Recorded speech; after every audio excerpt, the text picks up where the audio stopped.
All right, let's have a thing. Let's do it. Um, what's today's date? It's December 3rd. It's about 4 p.m. and this is the Charter Review Special Committee. I'm Ryan Dorsey, the chair. We have committee members and others in attendance here. We have Councilwoman Odette Ramos to my right. We have Thank you, Mr. Chair. Zach Blanchard, Project Councilmember Jermaine Jones here. We also have representatives from the Law Department, Jeff Hochstetler from DLR. We have Ben Guthorn. We have from the Comptroller's Office, Comptroller Bill Henry. Thank you, Mr. Chair. Celeste Amato and Jay Hardy. And over here we have from the Council President's Office, Shamora Gardner and Aaron DeGraffenreich, and our committee staff person, Ethan DeBoff. This is our third meeting of this committee. We did kind of a general overview in our first. We went over some topics of discussion that had been collected up to that point, and kind of did a very brief kind of introduction of the concepts, and did not really go into any depth on any of them in that first meeting. In our second meeting, we started to go into some depth on some of those topics, and but also took a few more that were kind of being added to the list, new ideas that had not been brought up at the first one. And today we want to continue to go through the list of topics that we have kind of gathered. Again, our kind of, let's see, Ethan put really good notes in the notes from our first meeting as to kind of how I explained the basic kind of sense of process here.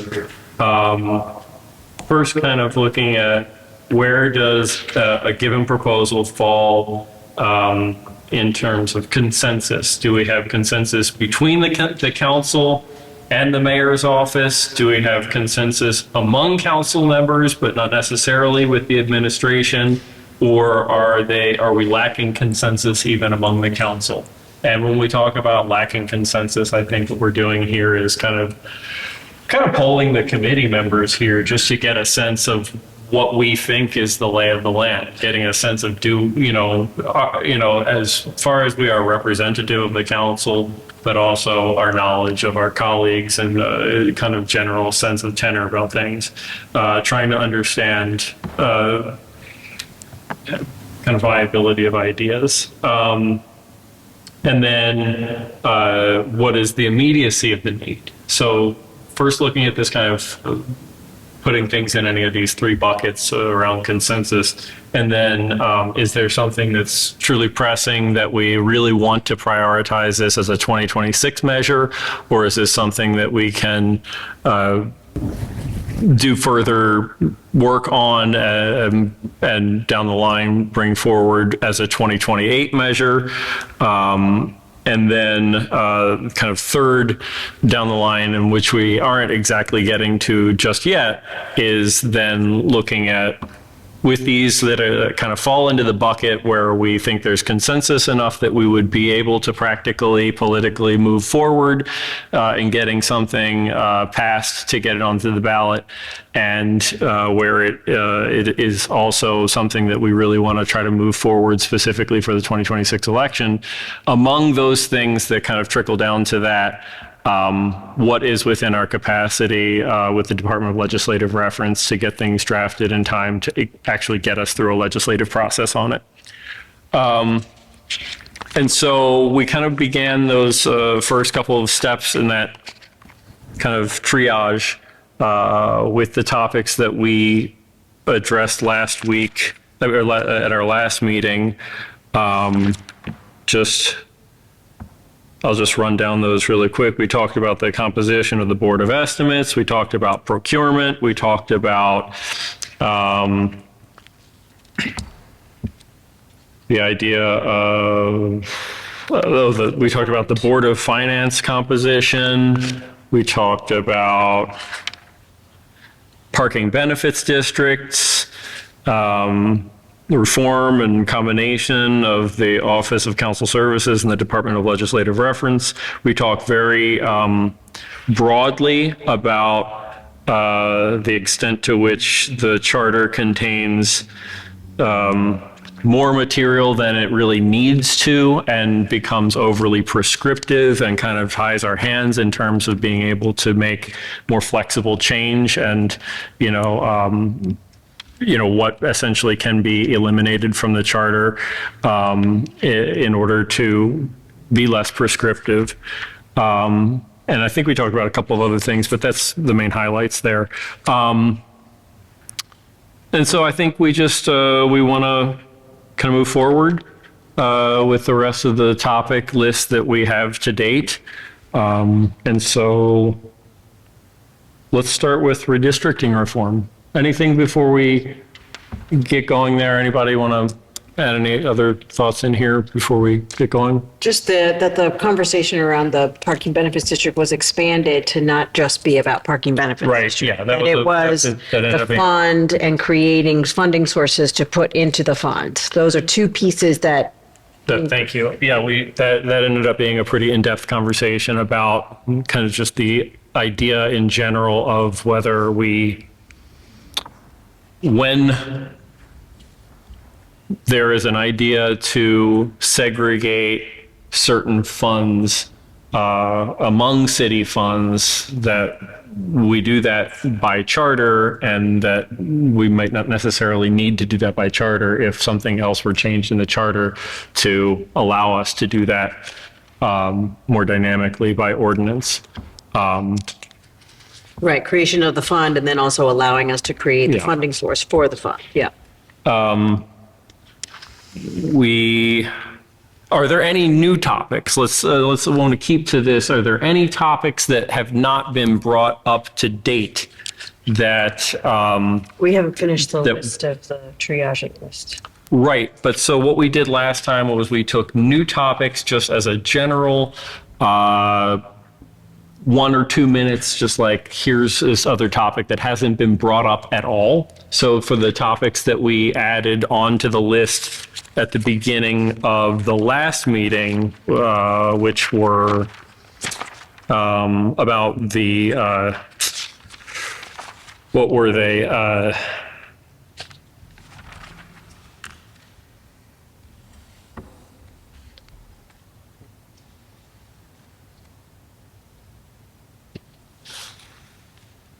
I don't think we came up with any names. There were several that had been sent in via email at the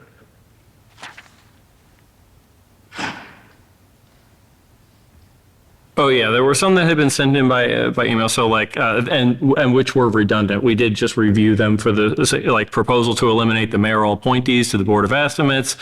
Somebody said they wanted the charter to guarantee a floor vote for all bills that were in city council committees. There was something about restoring, something quite extensive about restoring control of the budget to city council. Consolidation of all offices into executive departments, recall elections. These had come up online, or specifically for the council president. Oh yeah, only for the yeah. I trust that it's oh, and then there were the two that I brought up, which were the people stop laughing at Pepe. which were a consideration of the city administrator being structured as something that's like equally accountable to the executive and legislative branches, and then about the repealing of term limits. And so we kind of we kicked off that last meeting by just bringing into the conversation topics that had not yet been brought up. And they're kind of now like at the back of the line for things for later discussion. And so I just wanted to start this off today in case there were any other additional topics that anybody here one to bring up that had I don't not think been this raised is- at all previously. I don't think that what I have to bring up is a deal breaker, but this weird Thursday quirk in the charter for the first Thursday meeting on the first Thursday like it makes sense for the first meeting of the term, but I'm not sure if it makes sense for, again, not a big deal if we don't want to take it up, but it's a weird quirk in the charter. Yes. Yes.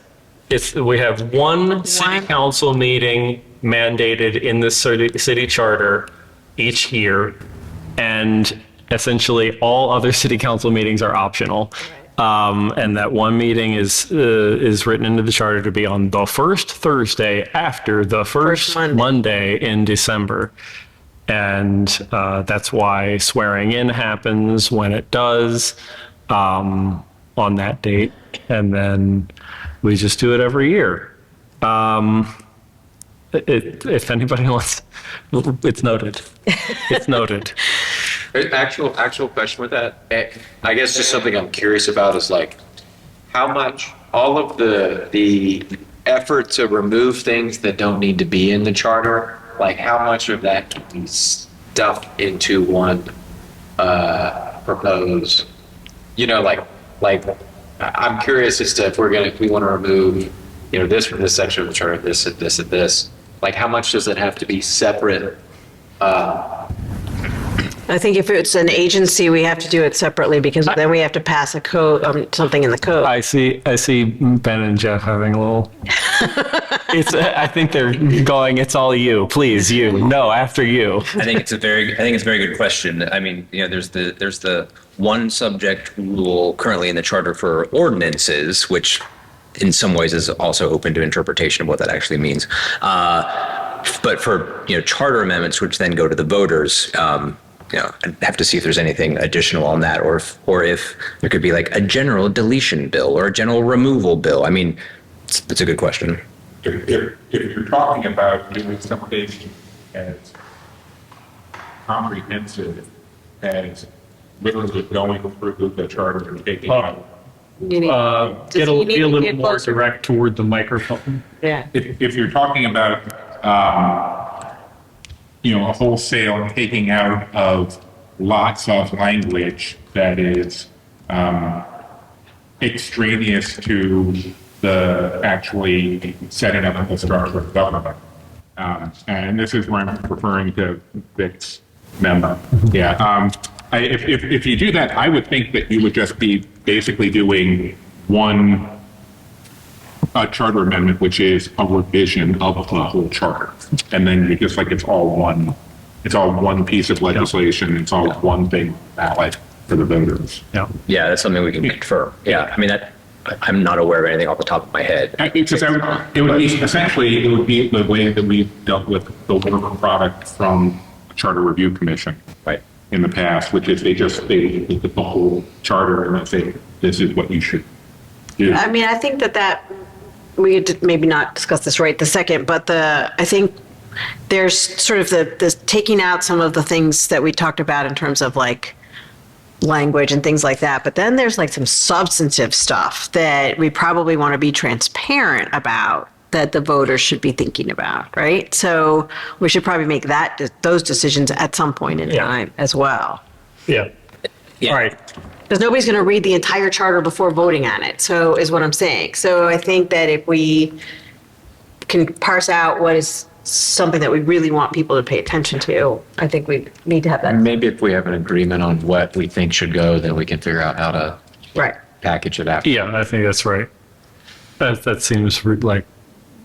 Bill? I was trying to answer your original question of, there's an order of operations, I think, to this, which is if that's what you guys want to do and you want to winnow the charter down to what you really need to have to run government, then for things like redistricting reform, like, do you really need to go into this level of detail in the charter on redistricting reform? Or do you just say, Yeah, this is there our- will be a redistricting process that will be in the code, and then you've got a lot of This ordinances. this has been our basic approach here. We bring up the topic and then we ask that question. Is this something that needs to go into the charter? This was just my turn to do that. Yeah. Okay. Yeah. So the redistricting reform, one thing I don't have the notes on is who each of these came from, but this is coming Council President's office. Aaron Shamoya, does one of you want to speak to this? Yeah.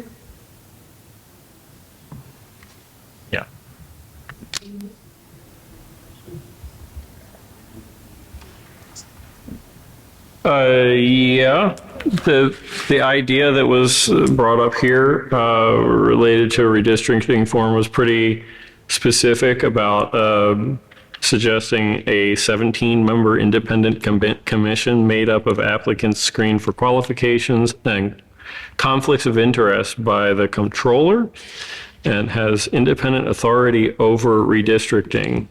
Did this come? This came from? No. Okay. Okay. This came from legislation from the council president from the previous term. The commission publishes a draft redistricting plan every 10 years, the May 1st of the 2031, 41, 51, et cetera, and finalizes it by October of that year to be approved by the city council by October 15th. The commission holds a hearing in each council district. Council can reject plan and return it for commission to further consideration, but council can't amend directly, and the mayor can veto. If the commission cannot reach consensus with the mayor and or city council, ultimately the commission's map is approved. So that's a pretty in-depth process there. Is there a bill draft of this from last term? There is a bill draft. Can we get that circulated to the committee? I think the other thing with redistricting reform, though, was just, even if we keep it the way that it is now, was the time frame. Because there was only like 60 days once we get it for us to amend, have conversations and all of that before it had to be voted on. And then you have the veto issue, which I know we're going to talk about too. So whether it's wholesale reform or amending just to deal with the time frame, we definitely need to take this on, I think. I don't have anything in particular to add on this topic. Anybody else to add on this? I don't know. I mean, in terms of timing, it's not something that we need to do for Yeah, now. this is maybe not necessarily a 2026 imperative, but it does raise the question of how much of redistricting requirements are in the charter right now versus in code, and what has to be in charter in terms of the process. Yeah, 'cause redistricting, to your point, redistricting is kind of a big deal. So it might, probably does need to be in the charter in some form or fashion. It does sound like the type of thing of like the structure of government that falls well within the charter's purview. I will just say that, as enthusiastic as I am and have been about independent redistricting, it happens to be in a really weird place in the current public zeitgeist. And that could get misconstrued as to what we're doing. And this can just be tackled in 2028. And it's still, we're not doing any redistricting until 2032. So, it feels like I would say I don't think there's a rush here on that topic. Well, we need to do it, if we're going to do it, we need to do it on either 2026 or 2028. Yeah. Yeah. Yeah. Can I add a little data to this?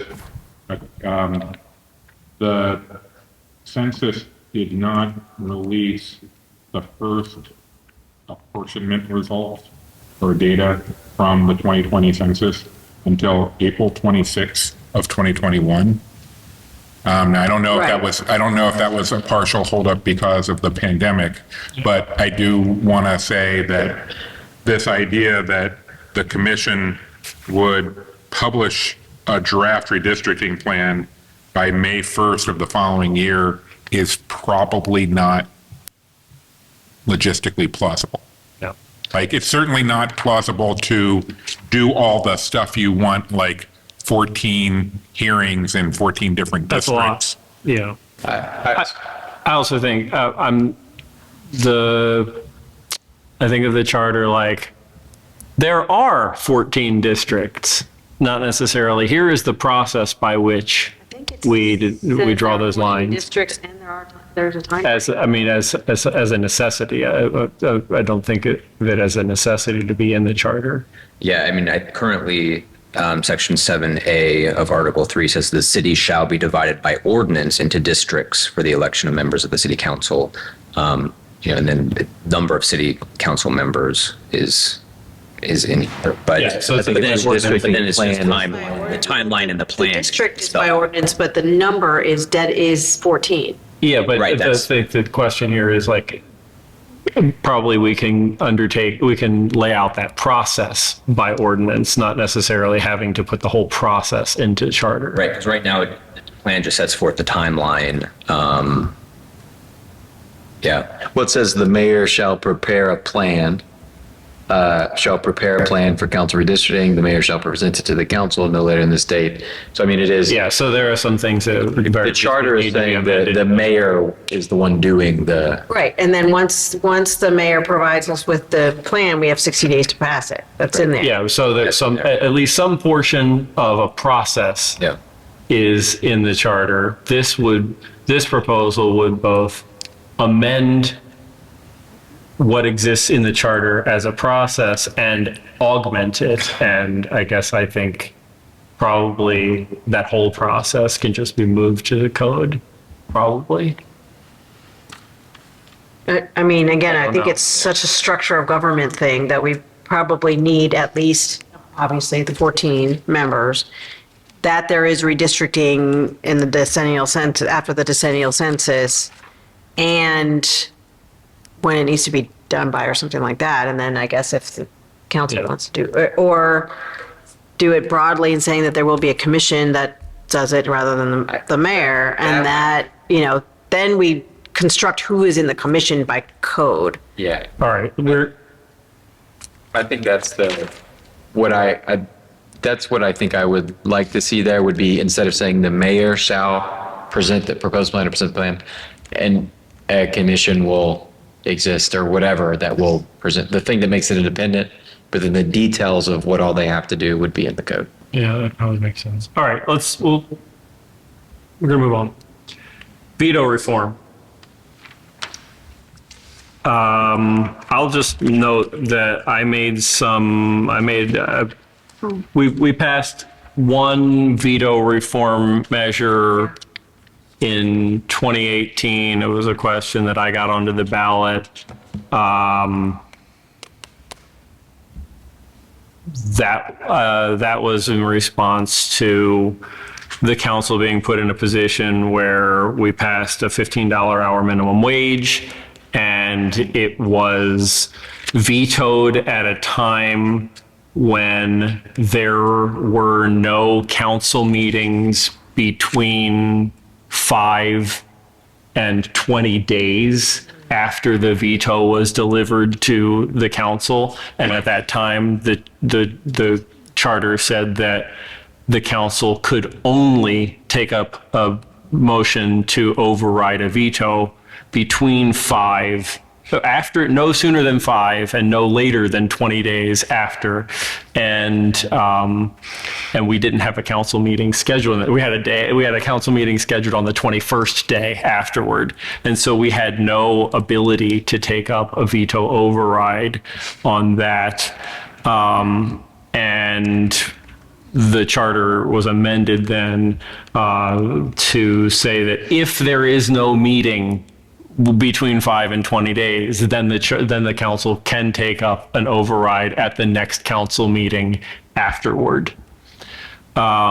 This would go just a step further to say to decrease from 3 to 2 the number of regular city council meetings that must elapse before a mayor must decide whether to issue a veto on legislation passed by the council. So just shortening that, I'm interested to know what the imperative is there. And then to allow the council to override a mayoral veto at special meetings rather than just at regular meetings. That was what I was going to suggest, is rather than worry about 3 regular meetings or 2 regular meetings, the thing that has been the real impediment over the years has been the fact that the charter doesn't clearly define regular meetings. And so the law department has historically interpreted regular meetings as those meetings from the original schedule put forth for the year, as those are the only regular meetings, and any additional meetings that are added later on in the year are special meetings. And if you explicitly put it in the charter that a regular meeting is any meeting announced with X amount of lead time, that it is added to the regular schedule, because you might add a meeting in November in February. Sure. Okay, and there is no reason realistically to consider that a special meeting, except right now it legally would be. Sure. So that's an option. Shamoya, Aaron, do you want to add anything about this? Yes, Mr. Chair. So this came up last term, actually from this last conversation we're having about redistricting, because the council ran out of time to consider override vote when the mayor vetoed the map that the council adopted for redistricting. So that's when we ask, what's the imperative or the impetus for shortening, for this proposal to shorten the number of meetings from 3 to 2. At the time, if I recall, that was part of it. Being able to require the mayor's veto to come sooner would have enabled the council to consider override vote, and also it would have had to have been at a special meeting, kind of like the comptroller's talking about, that it would need to have gone. We didn't have a regular meeting where they'd be able to consider it. And there's also just the general question of why? Are there any limits whatsoever on when the council can vote to veto or to override a veto? Like, the very fact that there are any prescriptions on it is a huge executive bias. Yeah, you're talking about when there aren't any between 5 and 20 days, you can do it at the next meeting after that. This really begs consideration of, well, what if there aren't even 5 to 20 days left in a term? Right. Obviously, there aren't going to be any meetings in that time, but if I get a veto on the last night of a term, I could, we could potentially schedule a second council special meeting right then and there to If you occur. make it explicit that those meetings count. Yeah. Well, we wouldn't even need to do that, because if you allow them to, if you allow the council to consider a veto override vote at a special meeting, so just kind of like the chair said, the mayor may, return a veto at, the 5 o'clock the day of the last day of the term, the council could have another meeting. It's called a special meeting immediately after to consider the veto. I think that the most imperative thing here is that we be able to override a veto essentially at any time after it is delivered, including, I would say, even the night that it is delivered at the meeting where it is delivered to the council. We simply don't want it lingering indefinitely. Like, there's something to be said for not having 2, 3, 4 council meetings and then like 6 months down the line go, oh, we're going to override this veto now. And so having some limit to how long makes sense. To that same end, legislation that you pass on the last night, if the mayor doesn't sign it, it just doesn't become law. Right. But he also didn't veto it, so you don't get the chance to schedule a special meeting to override that veto. Yeah. If you're gonna look to end of term problems, that's another one potentially on the out there, because at this point now, end of term is, I think, the only remaining pocket veto option for the mayor. Right.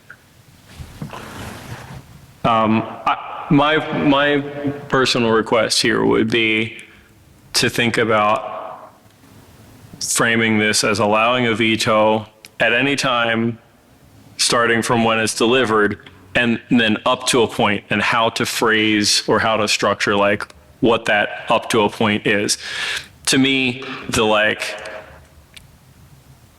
5 to 20 days thing, it gives us some sort of, or at the next meeting after the 20th day, it gives us, I think, a reasonable kind of framework,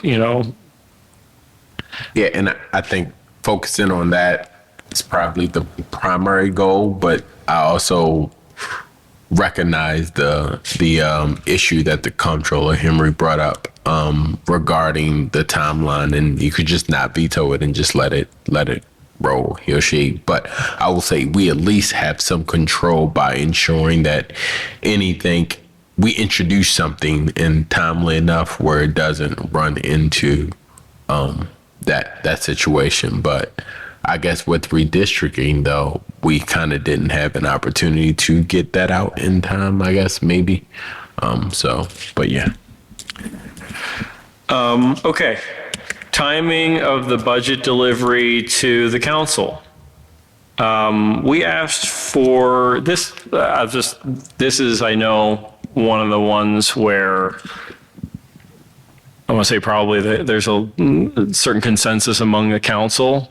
I think everybody wants more time with the budget, and that even if there's consensus with the council, there is not necessarily with the administration, but I do think this is an important one. Asked for some research to be done in advance. Do we have that information here with us today about, we're not unique. We're not unique among Maryland counties in the fact that we are to any extent at all dependent on the state for a certain level of funding, and that we don't necessarily know what that funding is until they pass their budget at the end of session in April. And nonetheless, other counties in Maryland do have their budget delivered from the executive to their council far sooner than ours is. Yeah, Bill. Mr. Comptroller. What we have that no other Maryland county has is a Board of Estimates in the budget process. And my suggestion was going to be, and I suspect that this will not be extraordinarily popular with the administration, my suggestion is you reduce the amount of time that the Board of Estimates has to consider the draft ordinance from the Department of Finance, because really the Board of Estimates does not need a month to consider it before it passes it on to the council. Yes, there's a separate taxpayers night, but honestly, until such a time as you reform the Board of Estimates itself and make the Board of Estimates an actual deliberative body, it's not like there's any wheeling and dealing going on inside the board.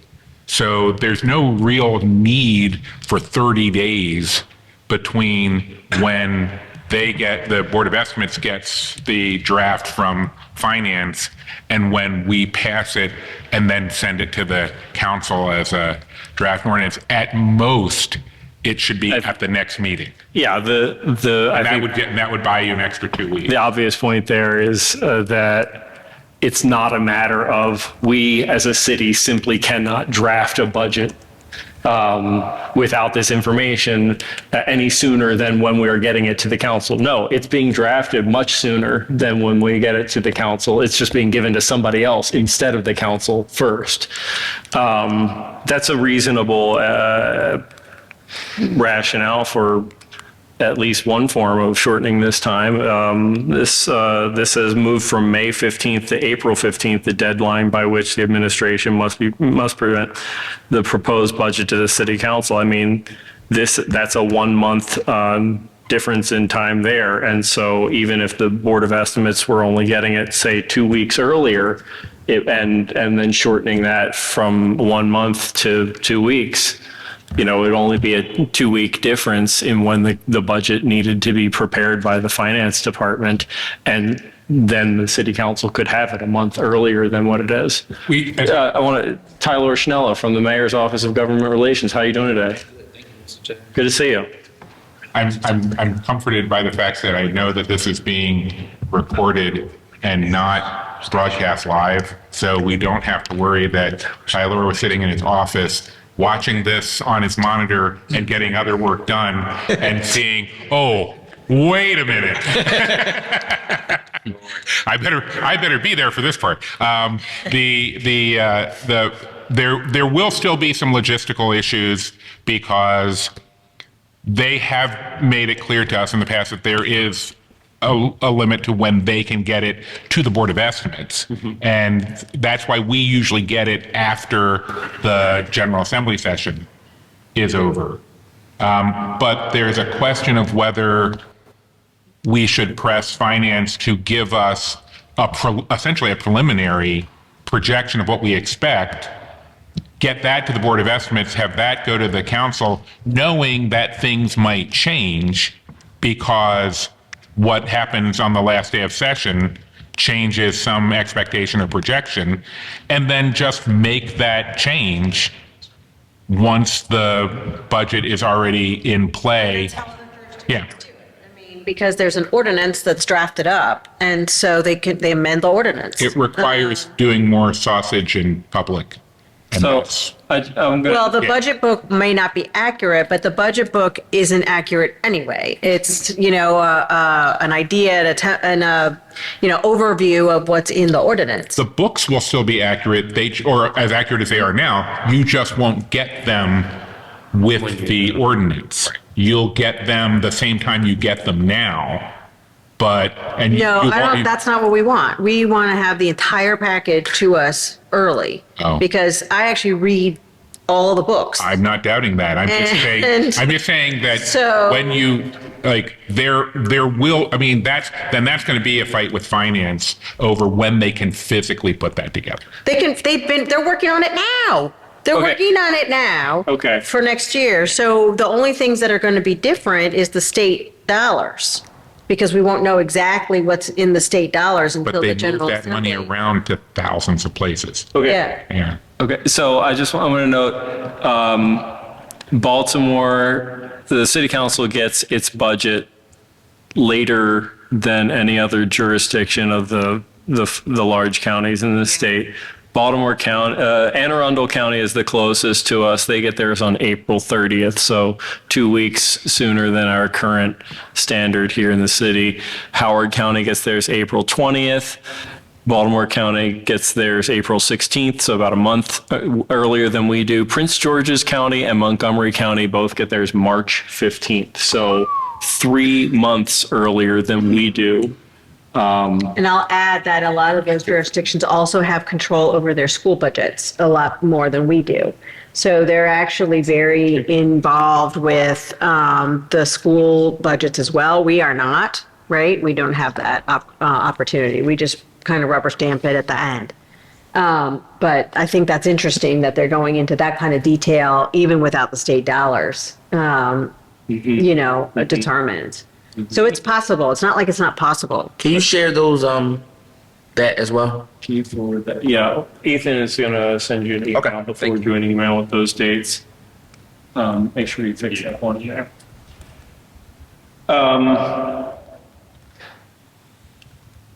Okay, this to me seems like something that it probably is not that complicated to draft and is also pretty straightforward in terms of like, there aren't like a whole lot of like process, like mechanics and things that are wordsmith, like it's not the wordsmithing, but like prescribing a whole lot of process. This is like changing a date. I do think that it kind of depends on what we end up doing with the Board of Estimates, though. So we didn't come up with exactly our solutions. We didn't go that deep. But I do think that looking at the other jurisdictions that do not have Board of Estimates in terms of how their approvals work and all of that, I think would be interesting. But at the most basic level, what we're talking about is the charter now says that it has to be presented to the Board of Estimates by a certain date, and then the Board of Estimates has a certain duration. Correct. Before it has to send it to the City Council. And so if we move the Board of Estimates, the delivery date of the Board of Estimates up, we're just changing a date, and then the duration that the Board of Estimates is allowed to have it before it has to send it to the City Council, we're just changing a time frame. So those are like fixing a couple of numbers or dates in there, and that's it. This seems like pretty straightforward and something I think that we could, as a committee, as committee members, like take on the task of like circulating the thought to other council members and taking a kind of pulse on that one. Yeah, Bill? If you wanted to move the date to May 1st instead of May 15th, then what the Board of Estimates can do is just be prepared to, if needed, hold a special meeting at the end of April to approve it and pass it in case, because we right now have Board of Estimates meetings on the first and third Wednesdays. So we would typically get the budget on the third Wednesday in April and kick it out again on the third Wednesday in May to get it to you guys. If we move that up to May 1 and we still are getting it on the third Wednesday, it just means we're going to have a special meeting the last week of April to pass the budget out, which I'm just stating as a logistical fact, not that it would be problematic or not that it's something we can't do. Yeah. I think my preference here would be to, as a kind of a starting point, just to kind of honor the proposal that is in front of us, moving it up from May 15th to April 15th. I think it's worth pursuing like a conversation about the feasibility of moving that up. To me, that's a good starting point. And if something had to fall back to something that had one change instead of two changes, changing the period of time that the Board of Estimates has it, but not the time that Finance has to give it to the Board of Estimates, so be it. But I think being able to do both is, I think, the starting point to really. And the purpose is to give us more time to look at the book and the budget and have conversations with our constituents before we have our own hearings, have our hearings a little earlier in the process because it's always rushed. We have our week of hearings or however the chair decides to organize it, because it doesn't always have to be that way. And then we're like rushing to the end with a lot of, negotiations, so I think not always being able to go back to our constituent. I just think that having more time for all of that will help us with scheduling the hearings too. Schedule of other jurisdictions? No. Yeah, for other jurisdictions? Yeah. Mr. Chair, Yeah. just for the sake of accuracy, there is no formal requirement for the mayor to publish the budget at a certain time. The requirement is for the Board of Estimates to make public the submission from the mayor 30 days prior to the date on which they vote, meaning that you couldn't put in the charter an obligation for the mayor to publish certain documents or to deliver certain documents relating to the budget. Like, can you At hear a us certain well enough? Sorry, can you pull that microphone closer to you, Ben? Sorry. To restate, the budget does not require the mayor to deliver the budget to anybody by a certain period of time. Okay. The Board of Estimates has the obligation to make public the budget 30 days prior to the date on which they vote on that budget.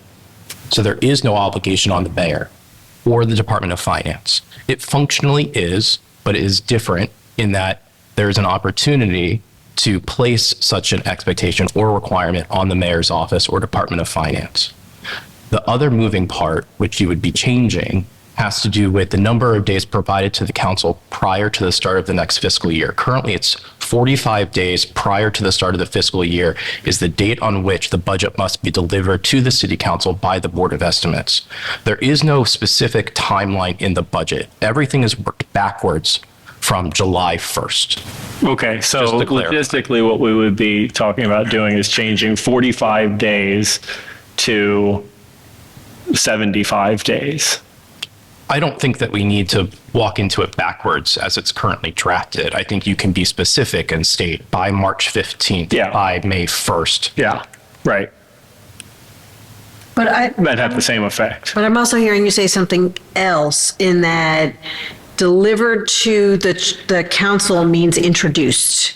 Whereas, like, we could still see That's other the documents. interpretation of the law department, but it's not articulated in the charter. Right, so we could see, technically, we could see documents ahead of time, which we're not seeing now, because the interpretation is, you have to wait until the introduction. So I guess just clarifying what delivered means. Yeah, but okay, the effect here is the same essentially, though. It's how it's specifically structured is what it is, but the effect here is the same. There's a date by which it has to be given to the council, but there is specifically this requirement to publish, on the behalf of the Board of Estimates, to publish it 30 days before, and that means that the Board of Estimates would have to publish 30 days earlier or whatever, or Just to chime in from when we started working on this last term, and part of the goal of it, right, was so that the ordinance of estimates, the proposed ordinance of estimates, was introduced to the council earlier. Yeah. So maybe to kind of the point that Ben is making, that at least the original concept that we worked on last term was trying to make it such that the council could start having hearings earlier if we were going to have formal hearings. Whereas if the council was just going to rely on receiving the budget books, it's you get into space of needing to do LOs or whatever. It's not the actual proposed ordinance of estimates. So. yeah, it sounds like it would be best to clarify unequivocally that we mean introduction of the ordinance of estimates as a bill. Yes, sir. Okay. Revenue certification schedule.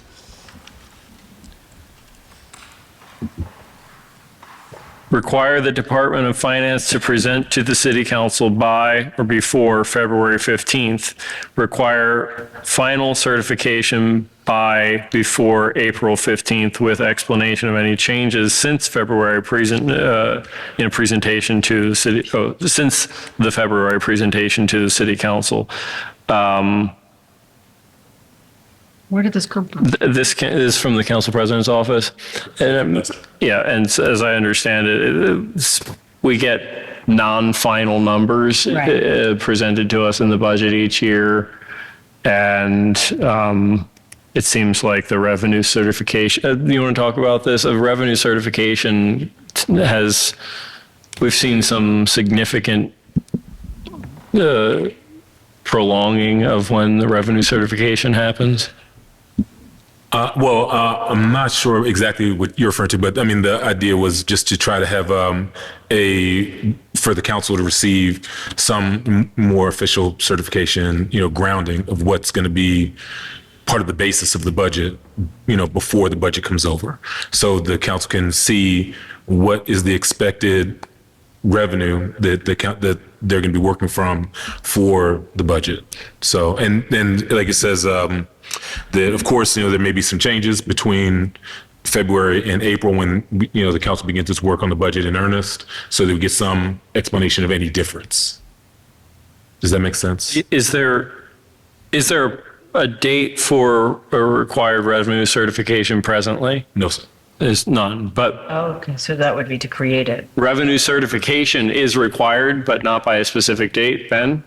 I would say functionally, it's required for the Board of Estimates to select and affirm a particular property tax rate to make up any difference between the expected revenues from the city and the total budget amount as passed by the council.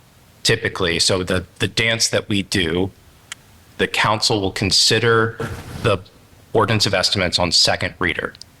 And after second reader, typically, we will go to the Board of Estimates, and the Board of Estimates will look at that and they will certify, not using that term, but in effect, the property tax rate necessary to make up that delta. And then it will go back to third reader, it'll be passed. Ordinance of estimates, I mean.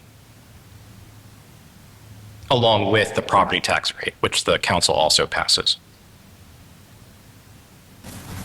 But that certification happens between second and third reader. Oh, wait, aren't we talking? I think about- he's talking about something else. We're talking about certification of revenues from the previous, from the fiscal year that is closing out at the time of the passage of a budget. Is that? I mean, yeah, this is the revenue certification that is building budget That is building. that's coming up. Yeah. Okay, so it is, we're talking about projected. Right. The revenue. assumptions, the underlying assumptions for the budget that is coming. For the next fiscal year, Certifying the revenue assumptions. the revenue assumptions for the coming budget is what Right. we're talking about. Yes, sir. That, I mean, they Right. do that in Annapolis so that they can create the budget accordingly. The entire budget is predicated on an assumption. Yeah, sure. Sure. The assumption is that we will make money or collect money to Yeah. a certain amount every single year. And so I believe this conversation is saying we raise our hand and we say that we promise that this number is as accurate to the best of our ability. And the value of somebody affirming that or moving that is for you all to discuss. But that is what we are talking about. Okay. As a side note, when we've done research on controllers in other cities, this is often a responsibility of the controller. Yeah. But, yeah.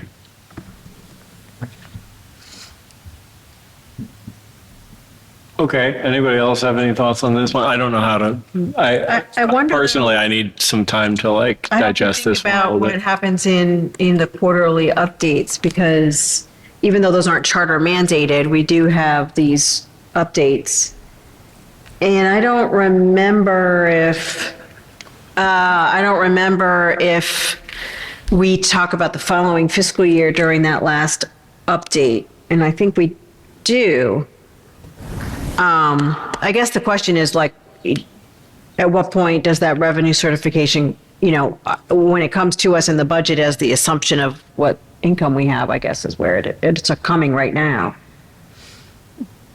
But not in a formal sort of, here's what we're assuming for next fiscal year.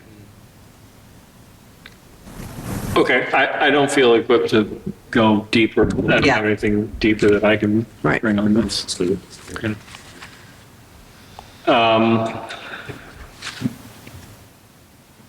Audit timing requirements.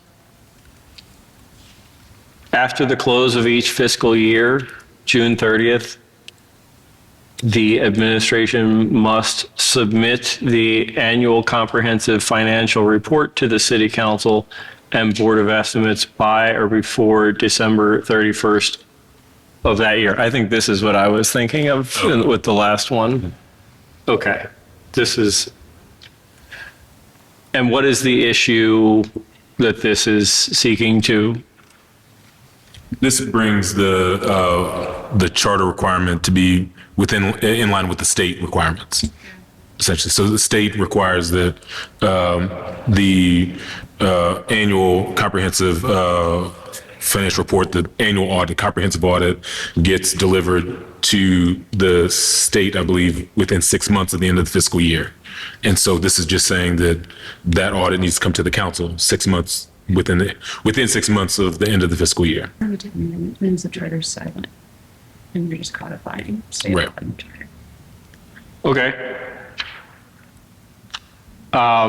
Is there, I don't know, It's codifying. It's codifying something the charter's currently silent. oh, so this would be codifying something the charter is currently silent on? And is this something that couldn't be done by ordinance? Because it's a state deadline. Shamoya, you need to speak into a microphone. My understanding was, no, this is a state-imposed deadline, and so just reflecting it in the charter would be like reflecting other things the state passes that we have to do. I'm sorry, did you say it's a state-imposed deadline. deadline That we don't meet. that we already don't meet? Yeah. And the penalty for not meeting the state deadline is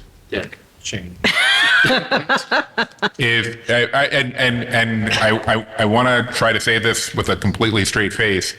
How is the penalty for not meeting a state-imposed deadline any different from the penalty of not following the charter, which is technically also a document that gets its power from the state?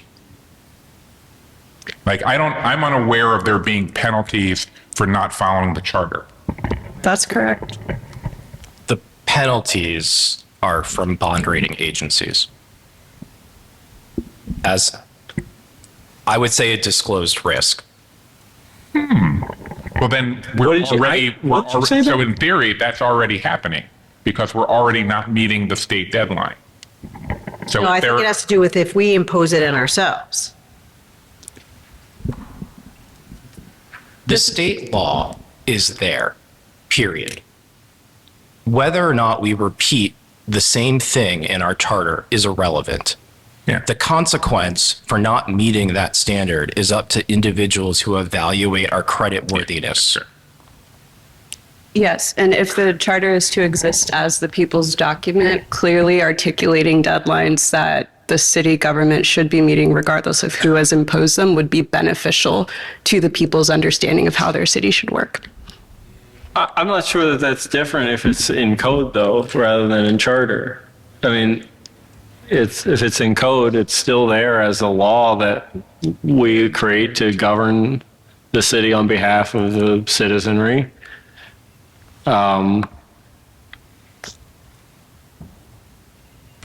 But as it is, this proposal here, as it is laid out here, is essentially identical to what already exists in state code. Correct. Correct. All right.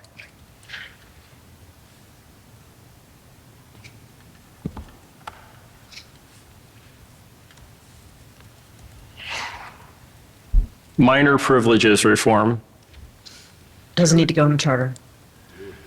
Yeah, I think the biggest, repeal the requirements for BOE approval. There's a lot of, yeah. So strike lots of language is the idea here.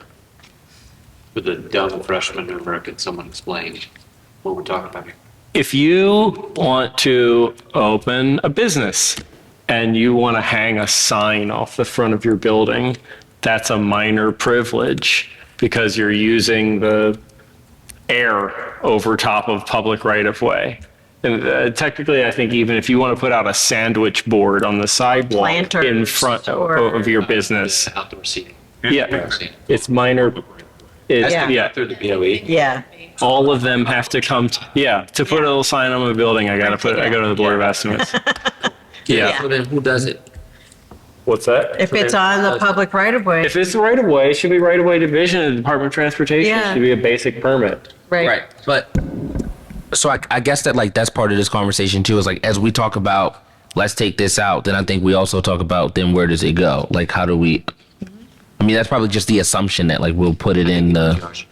No, well, so, I'm pretty sure that the right-of-way division at DOT already has some hand in the process here. right. Okay. Right, yeah. It was Celeste? Isn't sharing this microphone. I wanted to share that I think the reason this has lingered where it is for so long is this is a hot button topic for some neighborhoods in particular, where people extending doorways and stairs and other things into the public right of way become community arguments. And this has been sort of put in this one place where you can have a public discussion about it. I don't think any of us think the Board of Estimates is really necessarily the right place for this. BMJ But rate. there needs to be probably a public forum where you're going to run into issues of how do you make this transparent enough and give neighbors who have to live with this use of right of way an opportunity to protest it should they wish. Or the Environmental Control Board. I mean, Exactly. I mean, I think the thought would be if it is allowed in the zoning code for the property, then you're good. And if it isn't, and then you would need a variance, then, No, you're using property that doesn't belong to you. You're using the public's property. Yeah, it's for the so there's never, your problem. So we would have to pass an ordinance that says, for applying for minor privileges, you have to do X, Y, and Z, and assign it maybe to the, you probably would apply BMZA. to DOT, but then they can be appealed to the BMZA. That's right. Yeah. Yeah. Yeah, I think you're replacing, what is that public forum where these will now be heard? oh, it's gotta be BMCA, that, is they already have all the mechanisms to do that. So it'd be like a thing where like you do like a posting for however many days, right? And then if there's a protest, then it goes to BMZA. If not, then I mean, we have to pass an ordinance to make this happen. right, yeah, right. My question is, do these, to my knowledge, there's no required advertisement for a minor privilege permit. It's just somebody would have to, be watching the Board of Estimates agenda as it comes out each This way week? we can add transparency. Yeah, I'm just saying, the whole expectation that somebody's actually going to protest one of these and want to appeal it. Have we seen any? They're not even going to, Yes. yeah.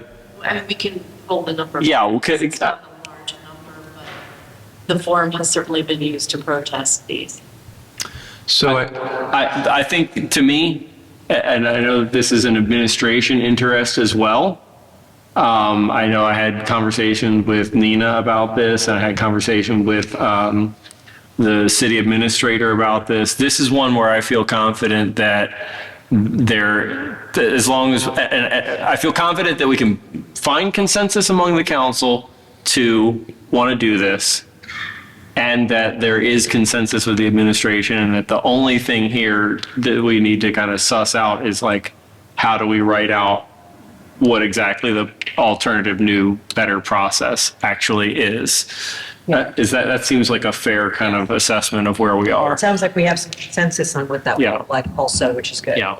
I guess the one concern that I would have is I would think that most of the time, a restaurant trying to put, 4 seats, a couple tables outside of its restaurant in like a neighborhood commercial corridor or like whatever, like sandwich board, something like most of the time, this is not going to be like a divisive issue. And so I would be interested in just whatever the solution is being like it's easy to do.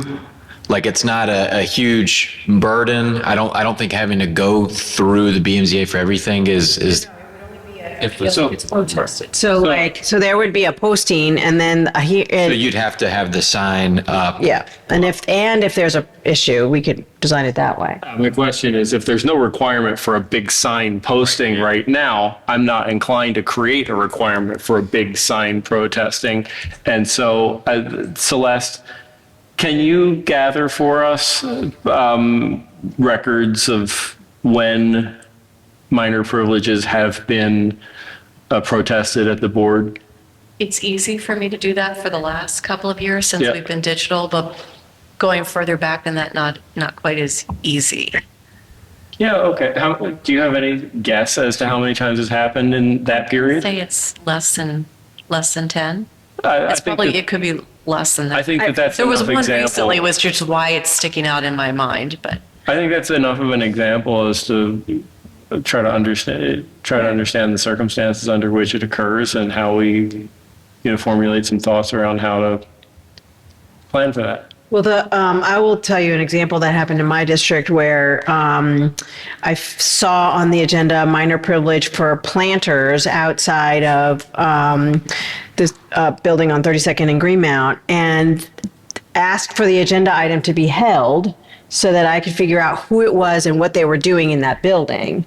And I found out that they were putting in a dollar store, which leads to all the other things. But I didn't protest it. All I said was, I need to know who it is because they didn't come to the community ahead of time to let us know what was happening. Now, of course, Right, they never how do put they apply? How do you even apply for a minor privilege?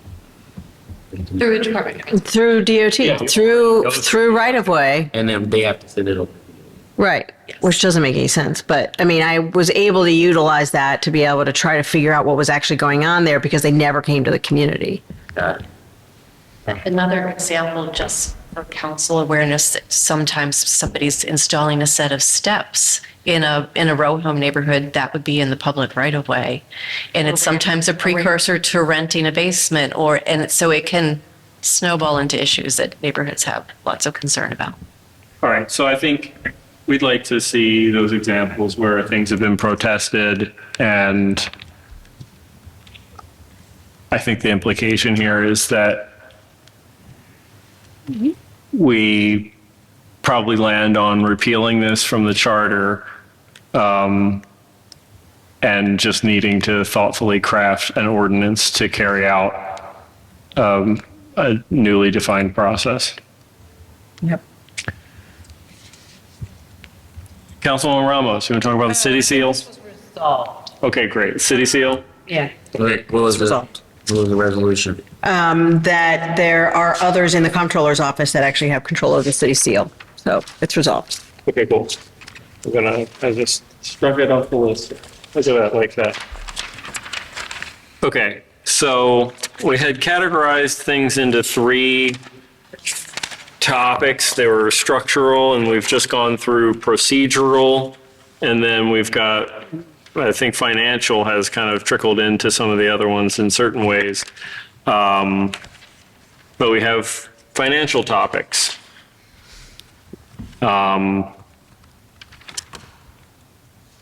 Conditional budgetary authority. Oh, here's mine. This is one from me.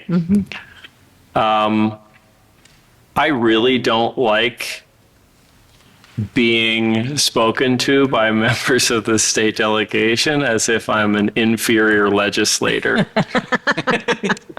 And it happens. Nothing to fix that. Yeah, I don't think you could fix that by charter. Yeah, I'm sorry. But it happens like clockwork. The charter? It happens like clockwork that the specific, you don't do this, you should do this accusation is over something that is done very routinely by the state and which we lack the authority to do. And that is to place conditions on the release of certain funds. In practical terms, what this looks like in the state budget is they say, out of this massive budget, some truly inconsequential small amount shall be withheld from this very specific office unless that office produces some information for us or a report by a certain point. Basically, leveraging the purse strings in order to get agencies to provide information that makes it possible for us to better do our job. We already have the ability to do this with non-city agencies. So there are certain agencies that we are required to fund, like the state's attorney's office and the sheriff's office, but which are state entities, not city entities. And we have the ability to place such conditions on them. We also give money to non-city entities like Live Baltimore. We could, if we wanted to, place conditions on the release of all or a portion of those funds in the budget. We cannot do that with our own city agencies, DPW, DOT, Rec and Parks, and others. And this is a critical part of how the budget process is used by the state legislature every single year in order to compel agencies to be more responsive to the legislature's, really, we work on behalf of our constituents. I think for me, a lot of this charter discussion is about like, we are reasonably expected to be able to do certain things, reasonably expected by our constituents to be able to do certain things. And it is the charter that again and again and again stands in the way of us being able to do very reasonable, common things. And this, removing the constraint here that says that we can only do this for non-city entities is the whole of the proposal, that we allow ourselves to place conditions on city agencies, just like any other. Yep. Just as an added note for that, and you say that at the General Assembly, they leverage the power of the purse strings. The General Assembly also actually has the purse strings, because at the state level, the legislature elects the state treasurer. And so the legislative branch actually controls the money at the state level. That used to be true in Baltimore. The city council used to elect the city treasurer and had direct control of the purse strings. And that was one of the things that was scooped up by the Charter Review Commission of 1963, along with all of the other financial apparatus that was under the comptroller's office. And the mayor took all of it and formed it into the Department of Finance. And now the mayor controls the purse strings. So I think you could put it in the charter to say that you can put conditions on here, but not unlike some of the other things we're describing, there's not anything in place to actually enforce it, because if the mayor orders Treasury Management to kick money loose to fund something in an agency that the council said you're not supposed to get this money until we say so, I don't know what the We don't have. yeah. Like, but at the state level, if they tried to do that, the state treasurer could step in and say, "Whoa, now," and that's not an option that the council has at the city level, unless, and I say this to say, unless you go further in terms of structural reform. Yep, duly noted. And look, I apply my own question to this as anything else. Is this something that, as we think about how it is specifically that the charter places constraints on our budgetary powers, is it something in the charter that is making us have to meddle with something in the charter in order to broaden or alter our budgetary powers, rather than taking something out of the charter such that our budgetary powers can be determined by ordinance? I think this is the question that is pressing from the last meeting that we had, and that I think we're going to have some kind of responses and answers on at just the January 21st meeting, I think is the expectation on that.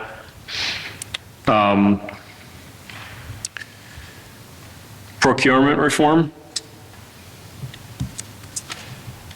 This is also an interest for the administration. We've talked about this a bit.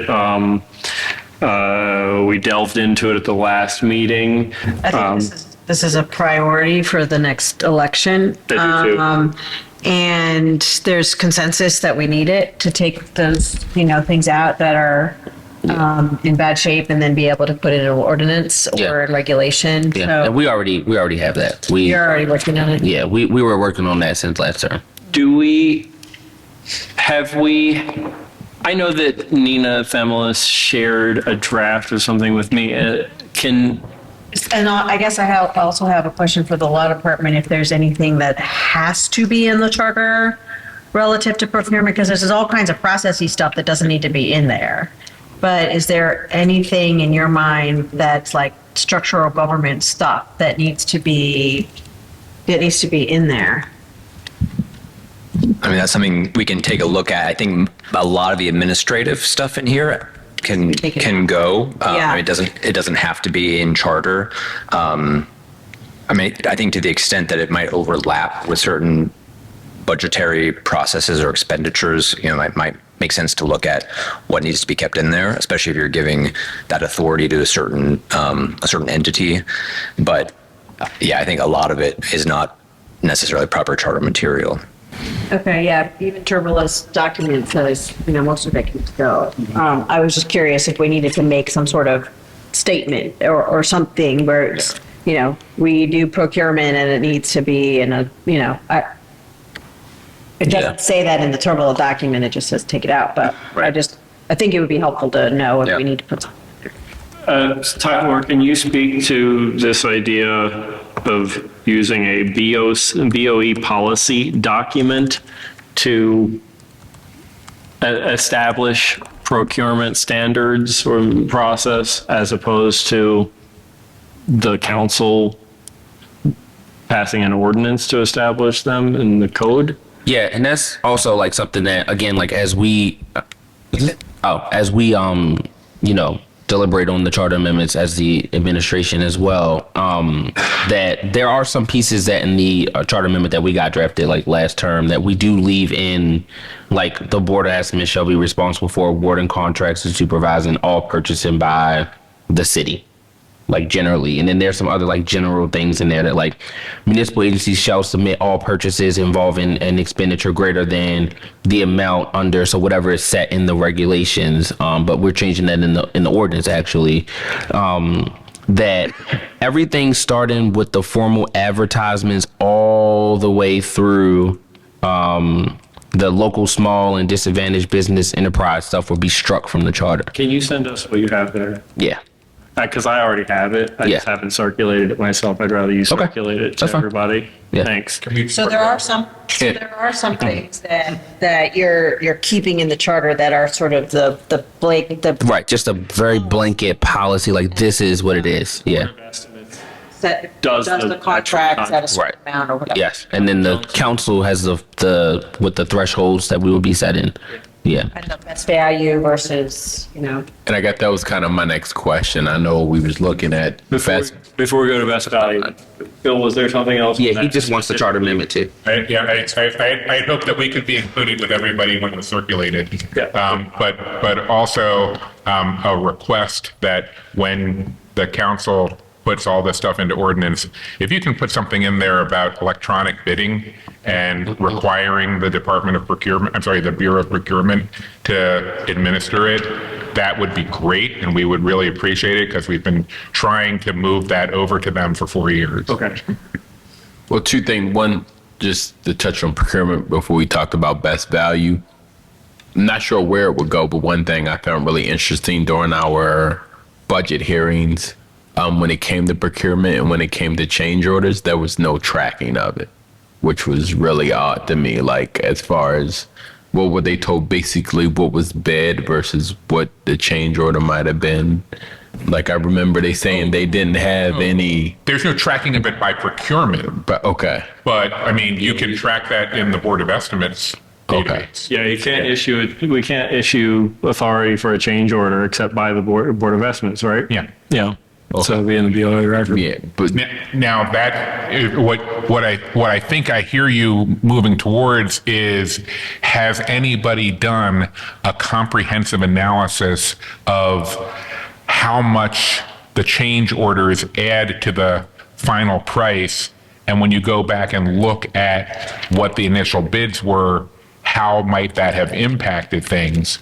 I would strongly support that analysis be done. My fear in a lot of those cases is it's because we haven't invested in making sure we really know what we want done.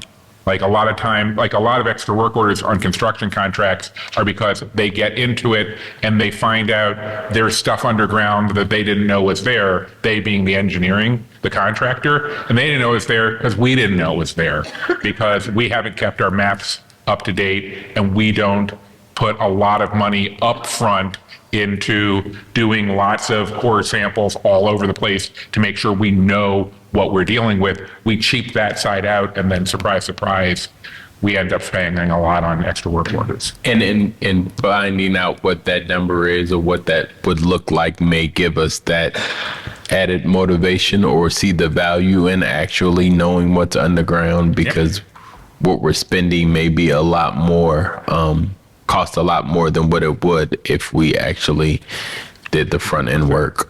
So yeah, and that question was, I guess, asked by finance and procurement, and they really didn't have that information, I guess, on hand. But I guess that would be a request that we could later on get.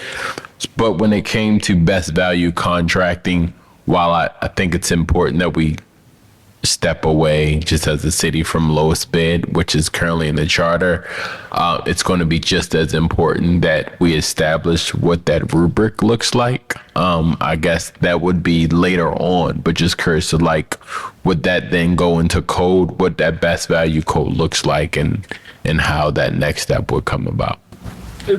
Or would that be a part of putting it in? I guess my question is the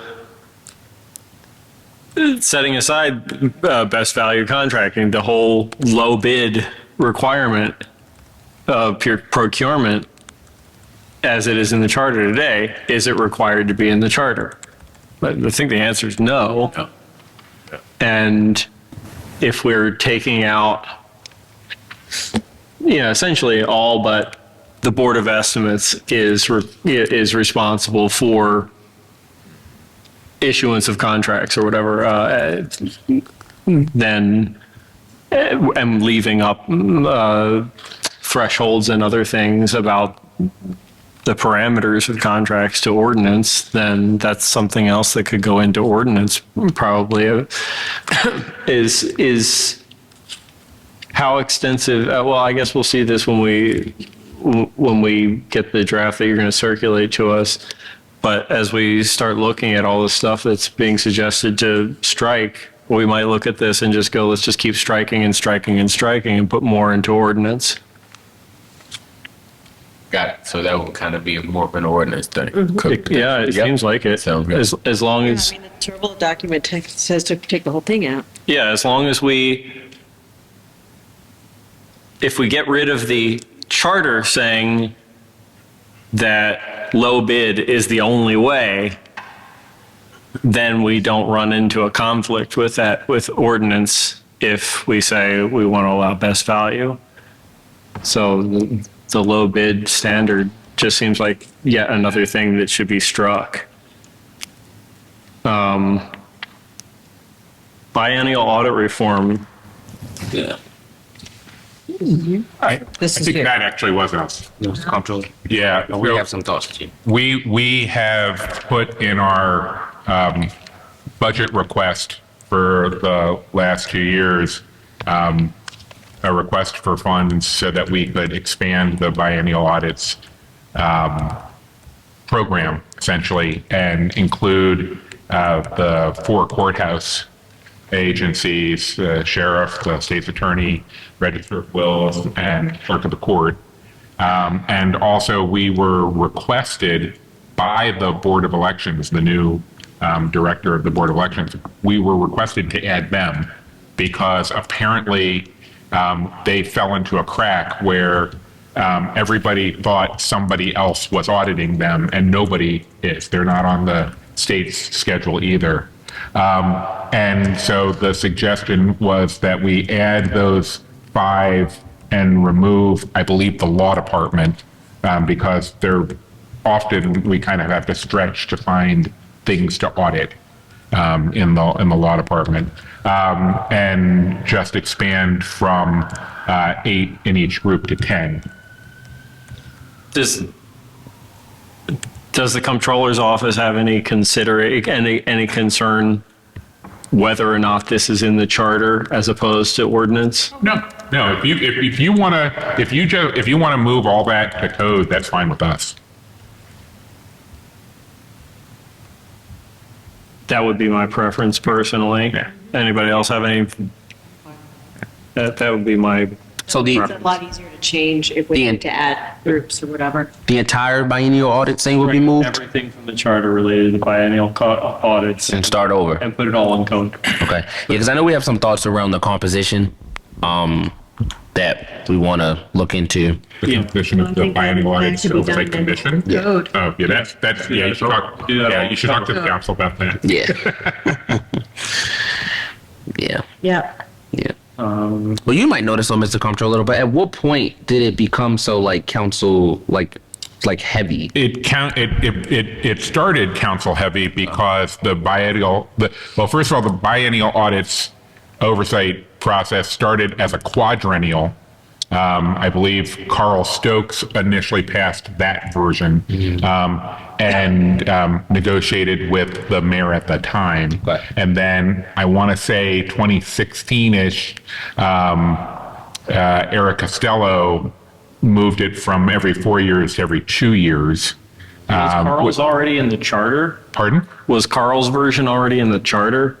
I believe the quadrennials were in the charter. Okay. I won't swear to that. I know that they were done that way when Eric did his version. I'm pretty sure the biennial is technically an update of the quadrennial. Okay. But it's council heavy because the council was the ones complaining that all these agencies weren't being audited. I think Carl's version started. To be fair, it was with David Parks. Troy. Pardon? To be fair, it was David It was Troy. Dave Troy and Carl Stokes and Chris Delaporte complaining about Rec and Parks not being audited. And that turned into the quadrennial, and that turned into the biennial. And the commission is council heavy because the administration is running the agencies that are being audited, and the comptroller is overseeing the audits. So let me ask this question about the next one. It's just an extension of this. Remove mandated financial audits which are already covered by the requirements of the annual comprehensive financial report. What is that? We've been doing that procedurally for the last couple of years, but essentially the original requirement was around a combination of financial and performance audits, and then we all kind of realized that the financial audits are kind of redundant because we're already doing one big financial audit as the ACFR and with the single audit of all of the relevant agencies. And these agencies, for the most part, it's not like they have separate bank accounts and separate books. It's all the city's general ledger. So doing a specific financial audit of a specific agency wasn't finding anything that the ACFR wasn't already finding. So so we went to the biennial audits oversight commission and said, hey, how about if we stop worrying about the financial ones and we have more resources to put into the performance audits? Yeah. Because it's all fungible staff time. Yeah. I imagine if this were in the code instead of in the charter, It would have been easier the to commission would have said, sure, let's get a bill in Yeah, to right. just change that in the code. Okay, so this to me seems like just another aspect, another element of like things we change as we are migrating it from the charter to the code. Okay. Capital budget reform. This is mine. I Knew it. Create a process for the administration to provide a proposed capital budget to the council for negotiation, approval, akin to that of the operating budget. I don't think it would be exactly the same, but so what happens now with the capital budget, and again, the capital budget is made up of the dollars that the voters allow us to borrow every 2 years, as well as state money and federal money for our capital projects. And what happens now is that starting in January, the Planning Commission holds hearings, which the agencies report on their projects. Public testimony is allowed, but nobody knows about it. And then the process moves forward where the Planning Commission makes a recommendation to the Board of Estimates in terms of what the capital budget will look like. And then we get the capital budget at the very end of the process when we have to approve the operating budget. This makes zero sense considering that the Planning Commission is an appointed body. And because we are the residents, people elected us, we should be the stewards of making sure that the money that is being borrowed, that the residents and voters said that we could borrow, are properly, have proper oversight. So my proposal, and I haven't written it out, but I can, if that's something that is needed, is to say, and we can do the capital budget earlier, so it's not mixed up in the operating budget, although we could do that. But we could start in January, just like the Planning Commission does, to get hearings, look at the capital budget, look at what's been spent in the past, which, to the planning department's credit, they're starting to move in that direction. And then really look at what are the projects being funded, what is going on with, various projects that we already know about, and then be able to then pass the capital budget, and then we're ready to then pass the operating budget later. But it's basically for us to also mandated have hearings on the capital budget, and that whether we move the administration of the capital budget from planning to finance, we can talk about that. But it doesn't make any sense to me why it's been in planning the entire time. So I would actually remove the Planning Commission from the process and make it the city council would get the capital budget and would go through the process of passing a capital budget prior to doing or at the same time or at some point during that time.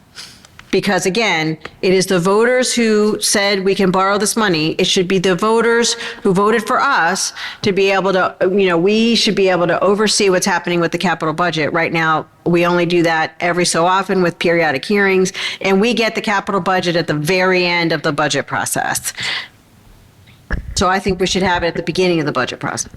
So I guess what I'm trying to understand is right now, the finance department, specifically the budget bureau, puts together the operating budget. Correct. And the planning department puts together the capital budget. Correct. And both of them come to the council, and the council makes the ultimate decision on how they pass. Mm-hmm. So why would you take the staffing out of it for the capital budget? The main issue for me isn't necessarily the staffing, it's the Planning Commission. The Planning Commission should not be the ones having the hearings and making the recommendations. It should be us. doing that. Right now, we do not have hearings on the capital budget. Because they've already been done by the, Correct. I mean, there's nothing stopping the There's council nothing from stopping having, us, right, which there- hearings on there's the capital been a budget. discussion about that. That is true. I mean, have you talked to the new planning director about this? Yes. And he offered We nothing had for, no, it was just something that I mentioned. We didn't have an in-depth conversation. oh, I would strongly encourage you to have an in-depth conversation with him. I had an in-depth conversation with him about, I won't say quite, no, technically it was this topic, but from the perspective of the planning department has not really been taking the job of doing the capital budget, I think, as seriously as the charter directs them to. They've really just been sort of playing the bad guys for finance, where finance gives them a number and says, you guys go out there and tell all the other agencies that they can't have what they asked for because you got to get down to this number. And planning has been going like, okay. I think, yeah. I'm happy to discuss the staffing because I think, I think Sarah and the team have been doing, especially now that they're actually putting in technology to track where we are in terms of spending, because there's a bunch of accounts that we've got money in that nobody's spending. And so, but we need to know that in greater detail. I totally took this as, I thought this was the council saying it wants to take a more active role in negotiating the final capital budget. That's right. Which is, which I totally get, and that totally makes sense. Right. I'm saying there's a huge difference between the council doing that and taking planning out of the staffing role of it. Well, we can talk about that, but I want to be clear. So when you talk about taking planning out of the staffing role, effectively what you're saying is there are two parallel things here. One where the finance department puts together a proposed operating budget, and then we scrutinize it and we vote on it. Meanwhile, the planning department assists the planning commission. It's the planning commission that is essentially the staffing that's being referred to here. The planning commission puts together a proposed capital budget that we also get. We can amend either, we can amend both. The question here is, we can't amend the capital budget. yes, we can. Is that in our powers that we You could pass amend- the? Councilwoman, the council's able to amend general funds that go towards capital projects in the capital budget. General funds, Which right. is the same, well, General funds are operating. general funds or Essentially- any city funds? I do not know the answer to whether or not if it's a revenue fund. I don't believe they actually can. I mean, the issue is that, so we have to look at that, but at the same time, again, the planning commission is not an elected body. I do not think that they should be doing the capital budget. Well, the planning commission is appointed in large part by the mayor. The mayor's elected. Well, But we are, Then they get confirmed by the council. right, but we've only not confirmed somebody from the council, maybe in my time here, twice. We put forth great And candidates. so I think that, But you're, what I'm saying is that we should have greater, we have not had a serious conversation as a council about the capital budget. and what you want is the power to manipulate the capital budget equally to what the council's power is to manipulate the Yes. operating budget. The fact, I think, There are some restrictions because we can't, state or federal or all of that. I think they're getting into a conflation of whether the issue is what power does the council have over the capital budget and who prepares the capital budget, because the finance department isn't elected either. So, staff prepare the work. I don't think Yeah, that's but the the issue. planning commission is having hearings and all of that. Now, that doesn't stop us from having hearings. I think we should be having And the hearings, finance which is department's something hearing on the that budget. I have talked with the council president about every single year. We need more hearings on the capital budget. Is so that we have a sense of what's actually happening. And, the things that people see, feel, and touch is what the capital budget is. So I do want to have more conversation about like our power over the capital budget. But I also want to make sure that we have the hearings and it's not the planning commission that does that. All right, I'm going to move us on from this right now because I think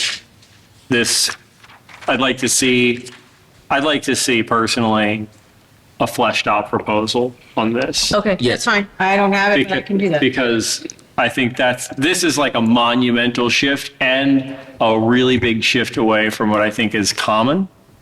Like that, I don't think that we're unique in the way that we have a planning commission that, it's one thing to look at an operating budget as the money that we're spending for this year, but the capital budget is a 6-year plan.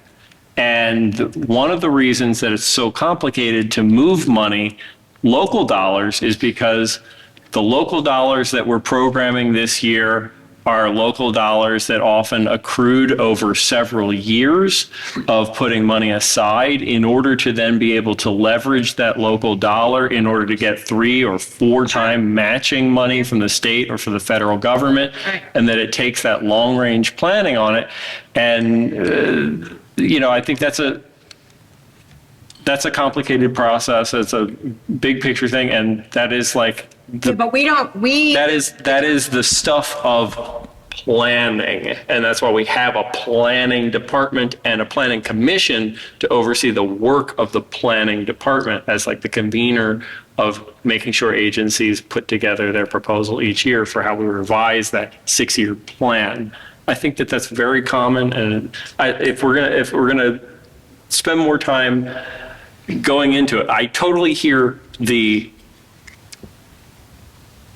city council should have more hearings. The city council should be more aware of, engaged in what is going on in the capital budget process and the capital planning process.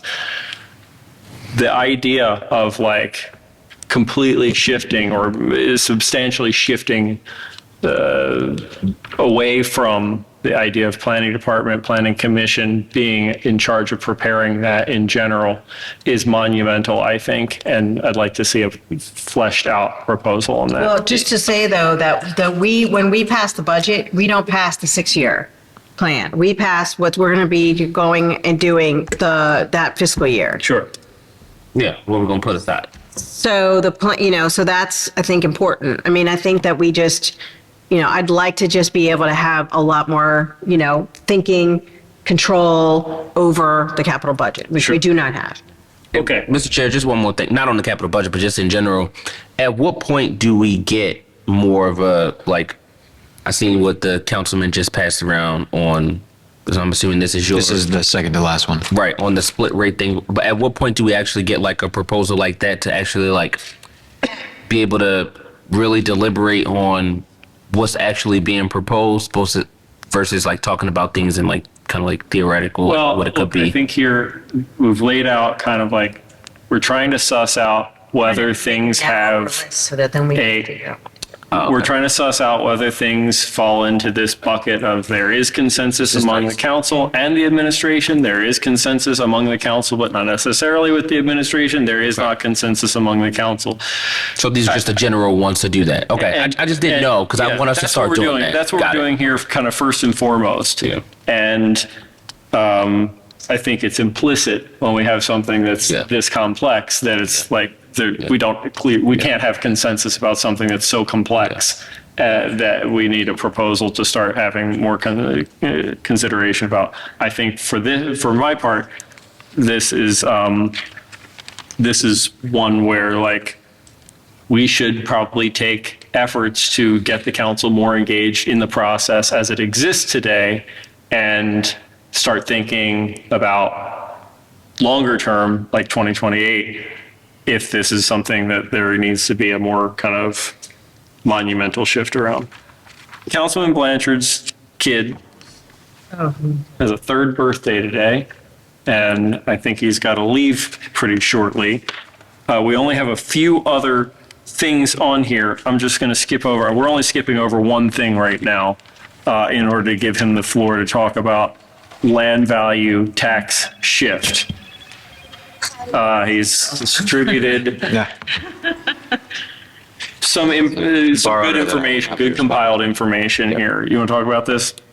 Absolutely. Thank you, Mr. Chair. So this is the second to last one. It's labeled split rate taxation enabling in the slide, more commonly known as a land value tax or a land tax. So brief overview.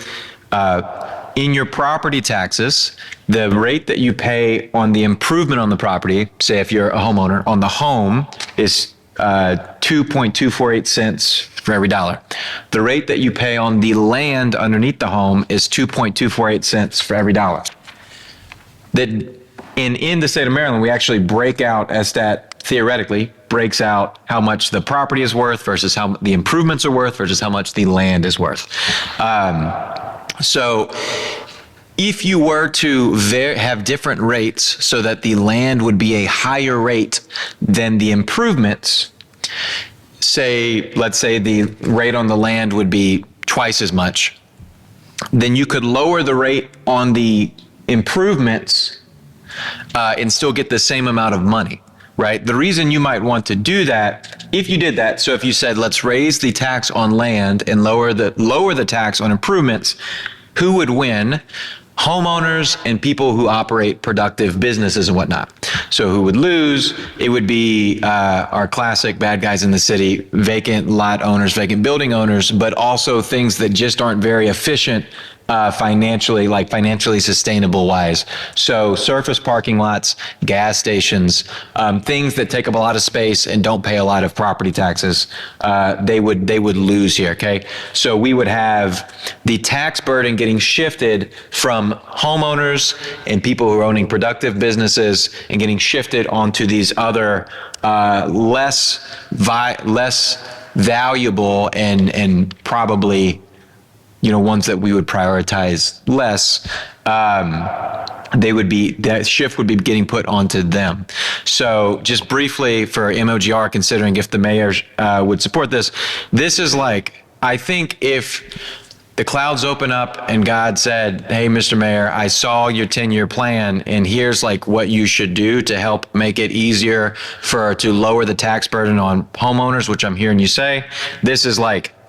It's a great example of that. It's a big portion of why Delegate Kalen Young has introduced something he and I have been working on quite a good bit on.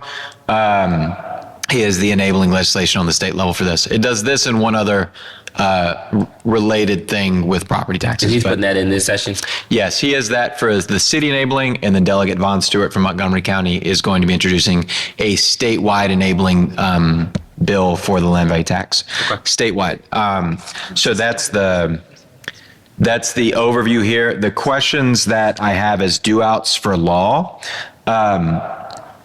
So there's the city's uniformity clause, which reads the taxes levied by the city with respect to, and I can give you this, with respect to ownership of the same class of property or property rights shall be uniform in rate throughout the entire city. So, and it already calls out land, improvements to land, and personal property as separate classes. So it seems like we're already good under the city's uniformity clause that land and improvements on land are separate classes. So would appreciate if that could be confirmed. And then the follow-on question of, are there any other barriers to implementation of this tax policy that exist in the city charter?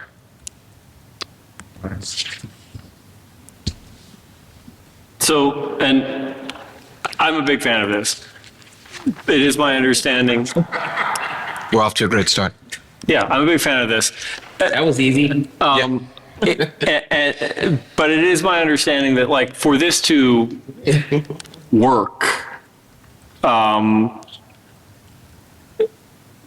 that there would have to be some change in how property tax assessments are done, right? They would have to look more closely at the inherent or intrinsic value of land. Yep.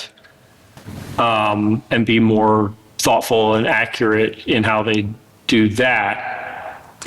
And essentially, that would actually have to come up and improvements would have to come down. In order for it to be a neutral impact to the average person, right? Was for everyday homeowners, for it to be neutral, the value of the structure comes down, the value of the land comes up. And what that means is that when the same rule is applied to a surface parking lot where there is no structure, and so there is no reduction of improvements because there are no improvements, it's just the land value coming up, the parking lot suddenly pays more relative to the homeowner. Yes, you could do it in a way that would be attempting to raise revenue for the city. Personally, what I think would be of interest would be to make it revenue neutral so that your homeowners and your neighborhood Main Street business, they are going to pay less, and that's going to be offset by all the types of properties that would be paying more. Right. But you're right that SDAT is basically like making up how they assess land right now. And what's great about that is actually a lot easier to assess land than it is to assess the improvements. Just think about if you have a block of row homes that are all the same, like it's the same basically size, plot, and shape and everything. Presumably they're going to be the same land value or about the same land value, regardless of whether or not one of them has marble countertops or, whatever in the backyard, right? So this is something that actively, sort of discussing with SDAT, and it ties into the bigger conversation around how SDAT is assessing land and lots and whatnot, which is a general challenge. Yeah. But that is something that needs to be resolved. This would obviously this in the charter would be enabling for some future, legislation down the road, ordinance wise. So, but are you asking to put it in the charter, or were you just trying to have a discussion about if the charter currently prevents something like this happening? Because the city council is the one that does the taxation. So my understanding right now is that we actually do not need anything to do anything in the charter to enable it. We just need state enabling legislation and then city legislation. Correct. But I just wanted to get that confirmation from. Got it. From Okay. Yeah. I don't So technically, we then can take this off the list because it's not something that we would be. If law can, I think I'd like to keep it on until law confirms that it's not a charter related I don't conversation. actually know what this is saying. The taxes levied by the city with respect to ownership of the same class of property or property rights shall be uniform in rate throughout the entire city. I understand taxes levied by the city, and I understand uniform in rate throughout the city. The whole middle of that sentence doesn't make a whole lot of sense to me. Yeah, I mean, maybe a good example is the recent one where the state enabled the city to make vacant property a separate class for taxation purposes. Before that state enabling legislation, the city itself couldn't have said, well, here's a vacant lot, so we're going to have a different property tax rate. It took that state enabling legislation. But I think I understand your question, and we can at least try to confirm for improvements versus land, if that's already something that we can do or if there need to be something changed. Awesome. Yeah, thank you very much. And just as a fun parting fact, Hyattsville, Maryland is actually the first place in the world that implemented a land value tax back in 1890. And then a state appeals court actually killed it. The state of Maryland then changed some state charter stuff in 1914, and it was confirmed in 1994 that the General Assembly does have the power to allow this. So Well, one thing as we dive into this more, I would be interested in looking into is just considering our legacy residents who like lived in neighborhoods for a really long time, and those neighborhoods are changing around, and how that change in property tax structure, how quickly or how slowly it would impact those individuals. Because on the surface, I would think, since the bulk of the taxation is on the improvements, oftentimes there's a lag in their property tax also going up. But once we put it on the land, when there's redevelopment done in certain neighborhoods and housing prices are starting to go up, then that land price value will go up so much quicker, and our legacy residents will see triple or quadruple property tax. Protects against that. So your interpretation here is something that I had thought as well. And I think back to when you and Councilman Torrance had the conversation in the council hearing about, hey, what do we do to be, anti-displacement, anti-gentrification as we're still, allowing the city to grow and whatnot. And I'll say that I had a great conversation with Nika Amati from Fight Blight Be More, who in the SOS Fund, John Kern, who are very, this is like a huge concern of theirs, and they see a land value tax as actually being very beneficial in the fight against displacement and gentrification, and is definitely something that we can all dive into more. Yeah. Well, yeah, I knew it could go either way, but just curious whether or not that was. It's something, to be honest, I personally want to learn more about it myself. Yeah. Yeah, to me, this is a matter of, one, the current system actually financially disincentivizes people making improvements to their properties, right? If I invest $50,000 or $100,000 into improving my home, we have city permit records of me having put that money into my house. And so there's an assessment increase that comes from that. And so I've got to pay more taxes on my property just because I put in a new kitchen, just because I put in a new bathroom. I've got to pay more property taxes to the city for that. This changes that so that the value of the structure maintains its assessment value more steadily. And then what that also means is that it's not looked at as an increased assessment value when folks are looking at comparables, when they're trying to reassess all of the neighboring properties. X number of houses in this neighborhood were improved and have these higher assessment values now because they were improved. So we should increase the assessments of all of the other properties in the neighborhood that didn't get improved at all. This really, I think, protects against that.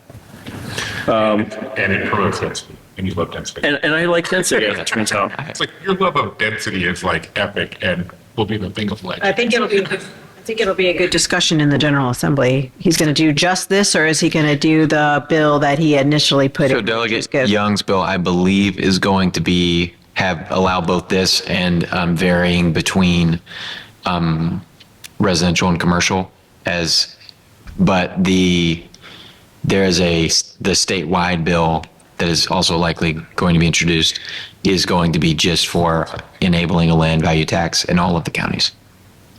Yeah, because we had put in his initial legislation was just to allow for He being Delegate Young. excuse me, yes, to do differential tax rates. And Right, which allows both of these things. Right, And right. my understanding is his bill is still going to allow both of these things for the city. so it's going to be generally about differential tax rates. I guess you have to make it specific for the land part and the. Well, it ends up allowing both things. Yeah. All right, and I'm sneaking out, so. Cool, thank you. Close out supplemental reform.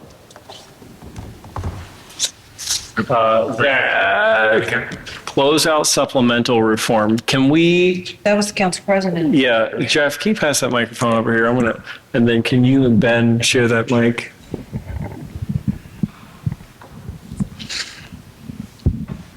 So this came from some back and forth from the council president's office and Department of Finance. Every year at the end of the fiscal year, Finance prepares essentially, like the title says, a closeout supplemental package that essentially levels out the deficit and surplus spending from the agencies, such that where there are surpluses in one agency, they use those surpluses to fill the deficits of other agencies. And in the back and forth with the Council President's Office and the Law Department and Finance, the rationale has been understood that the charter requires this maneuver, and the suggestion here is to clarify in the charter that that's not required, and that it's to clarify that it's the policy choice that's being made rather than not even a policy choice, but an accounting choice is being made, not a charter mandated requirement. And why? Jeff, do you have knowledge of what clause in the charter was being interpreted? I don't off the top of my head on this one, but I'm happy to. And I can Know which clause, Aaron? I don't have the clause off the top of my head, but it is, if you give me a moment, I can pull it up because it's in with the preparation of the ordinance of estimates and the section that deals with supplementals explains that basically the city shall not be in deficit at the end of the fiscal year, so that we have to do something to make sure that we're not in deficit. And the interpretation from with finance and the law department administration has been that that applies at the agency level as well as just the macro city level. And the folks in the Council President's Office wanted to make it clear that it doesn't have to be at the agency level. Now, functionally, it ultimately winds up being that way, right? Even if you don't do the supplementals, because a surplus is going to revert to the general fund anyway by function of the charter. And so the administration can use those surpluses to fill the deficits. I think the principal goal here is to make it such that, like, when audits are done, that at the audit time, an agency who's in deficit is reflected to have been in deficit when the audit's being done, not that they are being reflected as being at budget neutral, if that makes sense. Is it really like an accounting type of Exactly. measure you wanted to reflect? I mean, because as you said, any money not actually appropriated at the end of the fiscal year goes back to the general fund. You need to be. So you are basically talking about some sort of accounting, reflecting of accounting, since any surplus currently just goes back to the general fund for to be reappropriated or reused.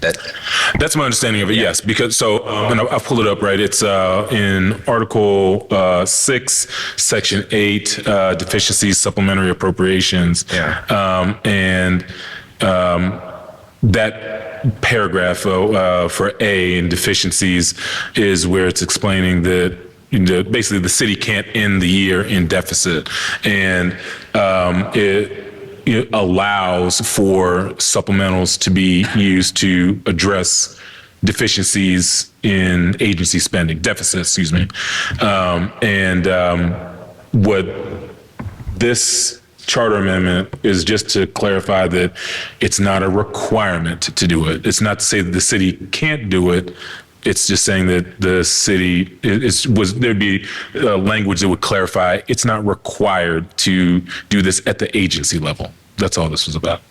I guess my question, Mr. Chair, is why not? Because I would rather have the transparency of understanding where the additional if there is going to be a surplus, where those would go, as opposed to not having that. So again, if there's a surplus at the end of the fiscal year, it automatically reverts to the general fund.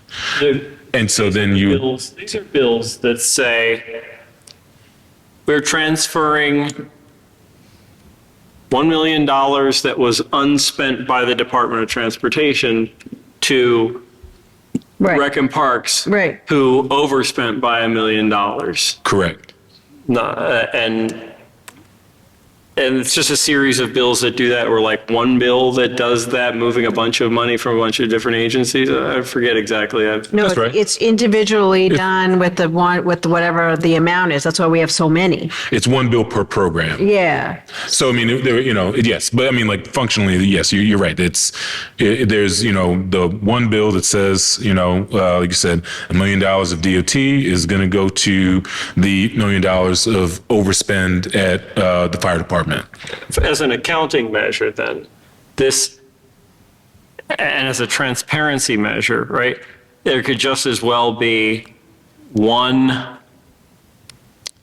document submitted informationally to the council. I mean, if we care to know, if we care to know who underspent and who the administration allowed to overspend, just say, okay, keep spending, we'll fix it at the end of the year. Right. It doesn't matter what that budget actually said. That'd be in the annual audit, that'd be, in the. But the idea is that it'll be in the audit eventually, but if somebody wanted to document this before the end of the fiscal year, it could just be the same as the administration or the finance department could cause a bill to be introduced to the city council saying, move this money from here to there, this money from here to there, this money from here to there. They could just send us one letter and say, we're moving this much money from this agency to this other agency. They functionally can't do that under the charter.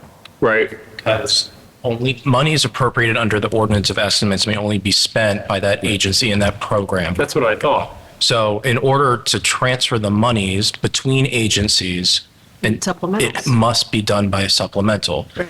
So, and to not have an audit finding that we are, deficit spending, they have to execute this before or for the purpose of the end of the fiscal year, so that when the CAFR is put together, thank you, is put together, that it actually shows that we didn't spend overall in deficit, but maybe just a few agencies did it, which isn't consequential to them. Right. And again, to clarify, this is not to say that the practice of these year-end supplementals will cease. Okay. This is just to say that it is not a requirement. Whereas what we've, in the back and forth again with finance law and the council president's office, the word from the administration has been that it is a requirement that the supplementals are how we do this. What is the? I still think it should be, because for transparency's sake. What is the actual problem that we're solving for? Correct. There's not a problem quite in that acute way, but it kind of like, the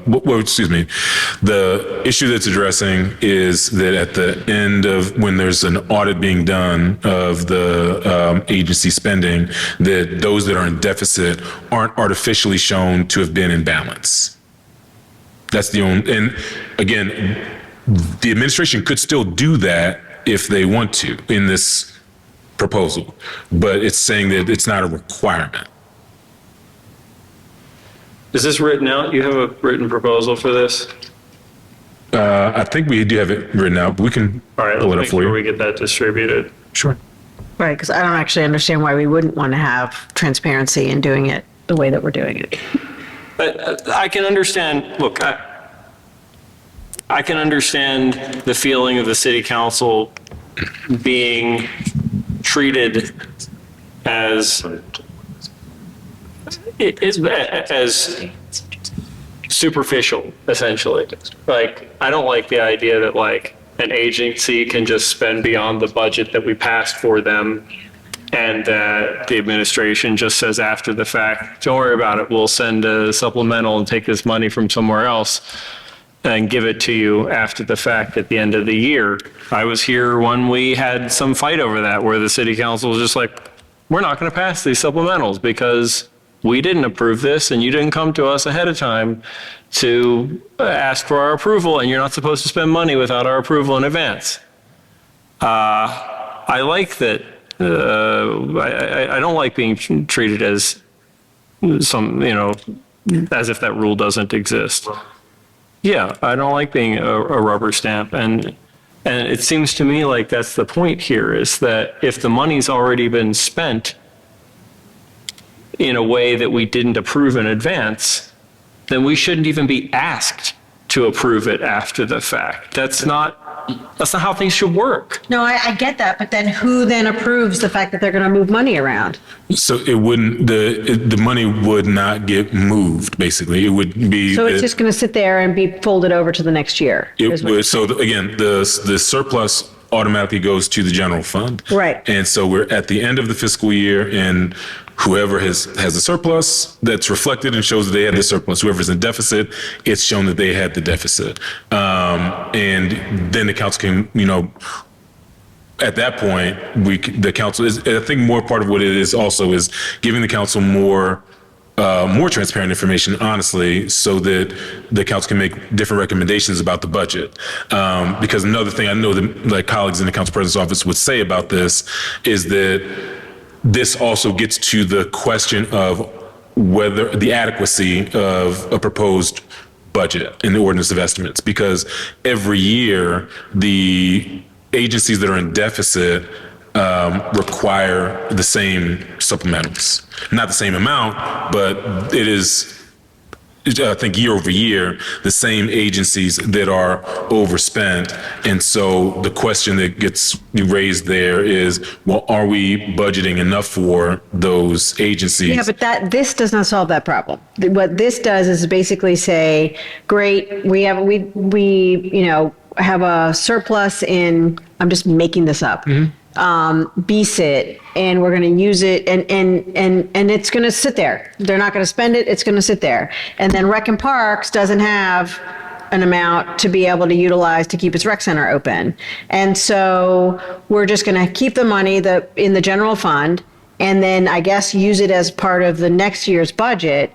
But the issue is maybe the mayor would be able to then say, okay, well, we're going to move it around here, but we're not going to say anything to anybody. You know what I mean? And so the problem is really on the budgeting side, not on the supplemental side. Like the budgeting should be better. It's really kind of both and, because the supplemental is giving for anybody who's going to look at it at the time of when the council's looking at the budget is like, oh, well, they ended the year in balance. So what they've proposed here that we're looking at now must be sufficient, or it gives you a different perception of what is being proposed and what you're looking at. All right. So this isn't, this wouldn't say the administration can't do this. It's just saying that they're not required to do it. You're going to send us. Sure. You're going to send us a proposal here. Outside council reform. It has to do with the PAB. Oh, this is something that came to us from the Yeah. Police Accountability Board. I can speak to this if you You can, yeah, please, Aaron. But as I understand it, this is it is an interesting proposal. It's that. What if it's? Go ahead. Like we should be able to. Let's let Aaron. Go ahead, Aaron. And then. Sure. So this comes from the Police Accountability Board recommendations, or sort of requests that come often from Police Accountability Board members that are perceived conflict of interest between law department attorneys who represent and work with them and working with the police department. Mm-hmm. Now, the legislation that got passed to create PABs across the state made it such that legally there isn't that conflict of interest in that way. However, the perception still exists. And so working with them, this idea, at least as far as I've discussed it, is to allow for a process for agencies to appeal a law department decision. So generally speaking, most agencies, when they make a decision about, say, your property, BMZA, or otherwise, you can appeal through for a judicial review to get a judge at the circuit court to review that agency's decision. This sort of proposes to put something like that in place for this decision by the law department. Now, it would need to get tweaked because that standard for when you are appealing from an agency decision is judged by a very deferential standard to that agency. The agency would need to be shown to have made an arbitrary and capricious decision that has basically no basis. And it's also, there's lots of case law on this where even if the judge sitting there reviewing the decision would have made a different decision themselves, that they can't impose their own thoughts on it, even if they would have disagreed. They have to defer to what the agency's decision was. So if this is something that this committee wants to really flesh out, we need to do some tweaking on how the appeal process would work and what appeal standards would exist. And also maybe if you consider, rather than appealing to the city circuit court, maybe, and I'm not sure if this exactly how this would work, appealing to, or having the appeal heard by like the Office of Administrative Hearings or some other, something short of the circuit court.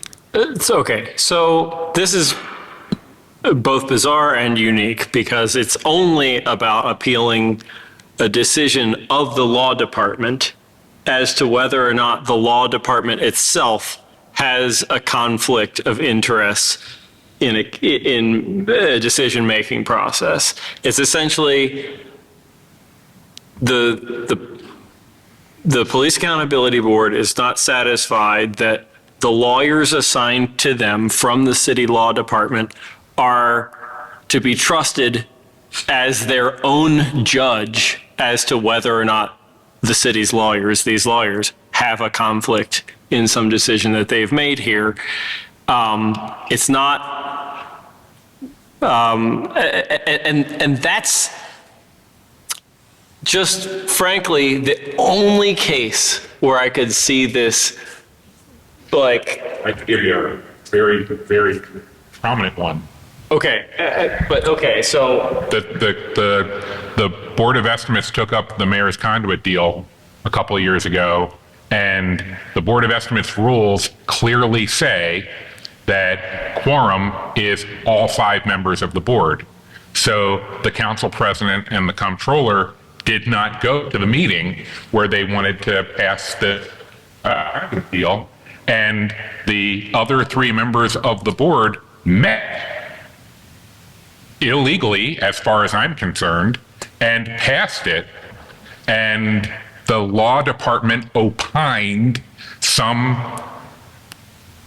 I know we're being recorded, so I will not use the appropriate language for that, but they opined that by not coming, we had abstained, and therefore the quorum was still met, which I believe if we had had an explicit right in the charter to go to a circuit court judge and say, WTF, a circuit court judge would have said, yeah, no, that's not reasonable.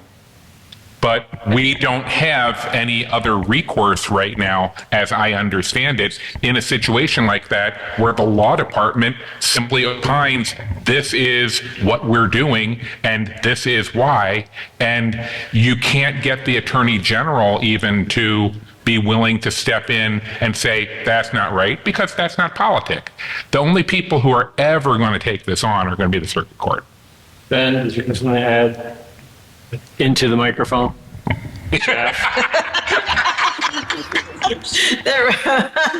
Does the law department have something to say about this? Drop back in front. It's 4th and 17. Yeah, a couple of thoughts on this one. Obviously, we should trust you. Why? Fair enough. Touche. So, the problem with the word conflict of interest here is problematic, though, because, you know, in the instance of PAB, every other agency, we're all part of one entity, and so we have one lawyer, and so like that would that would never rise to the level of a legal conflict, like under the professional standards of responsibility or otherwise. So I think maybe that is going to present a difficulty relying on a decision of whether or not a conflict exists as the appealable thing. If the idea is instead to somehow allow for a second opinion, which then can be, pursued or followed, I don't think there's a barrier to that. It wouldn't be appealing whether or not the solicitor thinks there's a conflict, because I don't even know when the last time there has actually been a conflict that would probably be recognizable legally at all. But if the idea is an agency feels the solicitor's conflicted don't use the word conflict, but they simply want a second opinion, they want outside counsel to advise them, and then they can rely on that advice for making a decision or moving forward, I think that can be enshrined somehow. But that's a different problem than the one which I agree is very narrow. Yeah. To some extent, the council has taken a big step to addressing. The council has taken a big step towards addressing this problem by the fact that there is now enshrined in the charter a separate general counsel for the city council. So the city council does technically have its own lawyer who can opine potentially differently from the law department. They can opine, but they can't represent. But they can't. Right. And Okay. that's what- Right. that's what PABC That's what I'm saying. That I suspect is the actual first step. What I think is what I would find desirable, and I think the council might also, is going a step further and giving the general counsel the ability to go to the circuit court when they feel that the city solicitor's opinion is in error. And I don't, here's where you might be able to feed two birds with one stone. Yeah, what you might be able to do is, if you're making that expansion in the general counsel's ability, because you're the legislative branch, you're a completely separate branch of government from all of the executive entities, you can be empowered to do this on behalf of anyone else in city government who has a concern. They could bring it to you. And so that could be the comptroller, a member of the executive branch, but not what I would call a primary supervisor of the city solicitor. That could be the Police Accountability Board, which is named by the executive branch, but might feel very independent in some of their attitudes from the agency that they work with. If everybody who felt like they weren't getting the opinion that they should be getting from the law department were empowered to come to the city council, then the city council's general counsel could be empowered to go to a judge and say, okay, make some sense of this. So, okay. I'm interested to know what a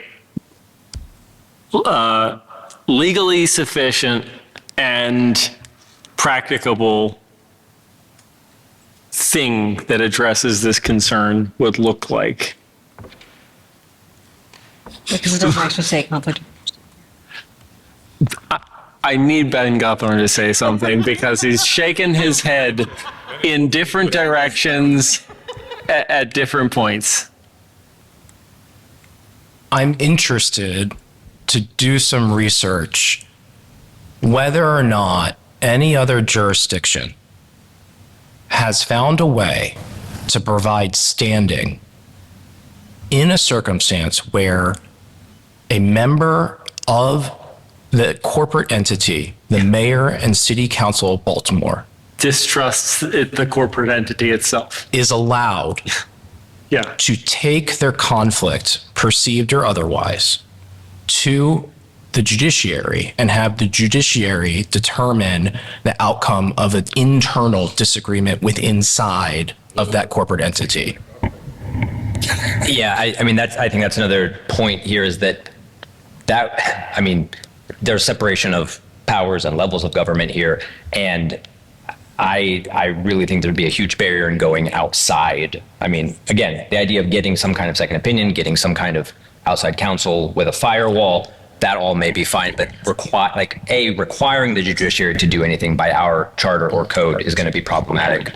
But B, yeah, having them do something that's an internal dispute is also problematic. Also think, for what it's worth, and this in part supports the opinion that you may want quote unquote outside counsel, is that whomever is seeking said outside counsel is in effect paying for their opinion to be different from the city solicitor's opinion or from the law department's opinion. And so the idea that there is some universal truth that is, different and better and superior and can be identified as such from the solicitor's opinion in any circumstance is wrong. That is not how the legal system works. Well, the idea was for there to be a neutral, and that's the genesis of, or the core of it, right? What is the allegation that this comes from? Let me just make sure I understand this. The allegation here is the Police Accountability Board says, we think this person was wrong. This cop was wrong. Object just for a minute, because the Police Accountability Board has no authority to take an opinion. It's the Administrative Charging Committee, which is a smaller body, which has all of the power to make any determination with respect to a disciplinary hearing or matter that's coming from the police department. So the Police Accountability Board concern and contention is that they get to have an opinion, which they do not under state law.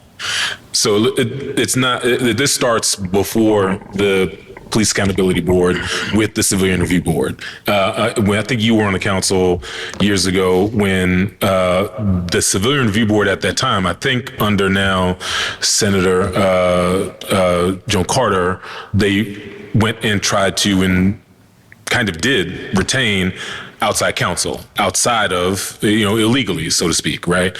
And so the issue there was, again, they did not trust the law department attorneys.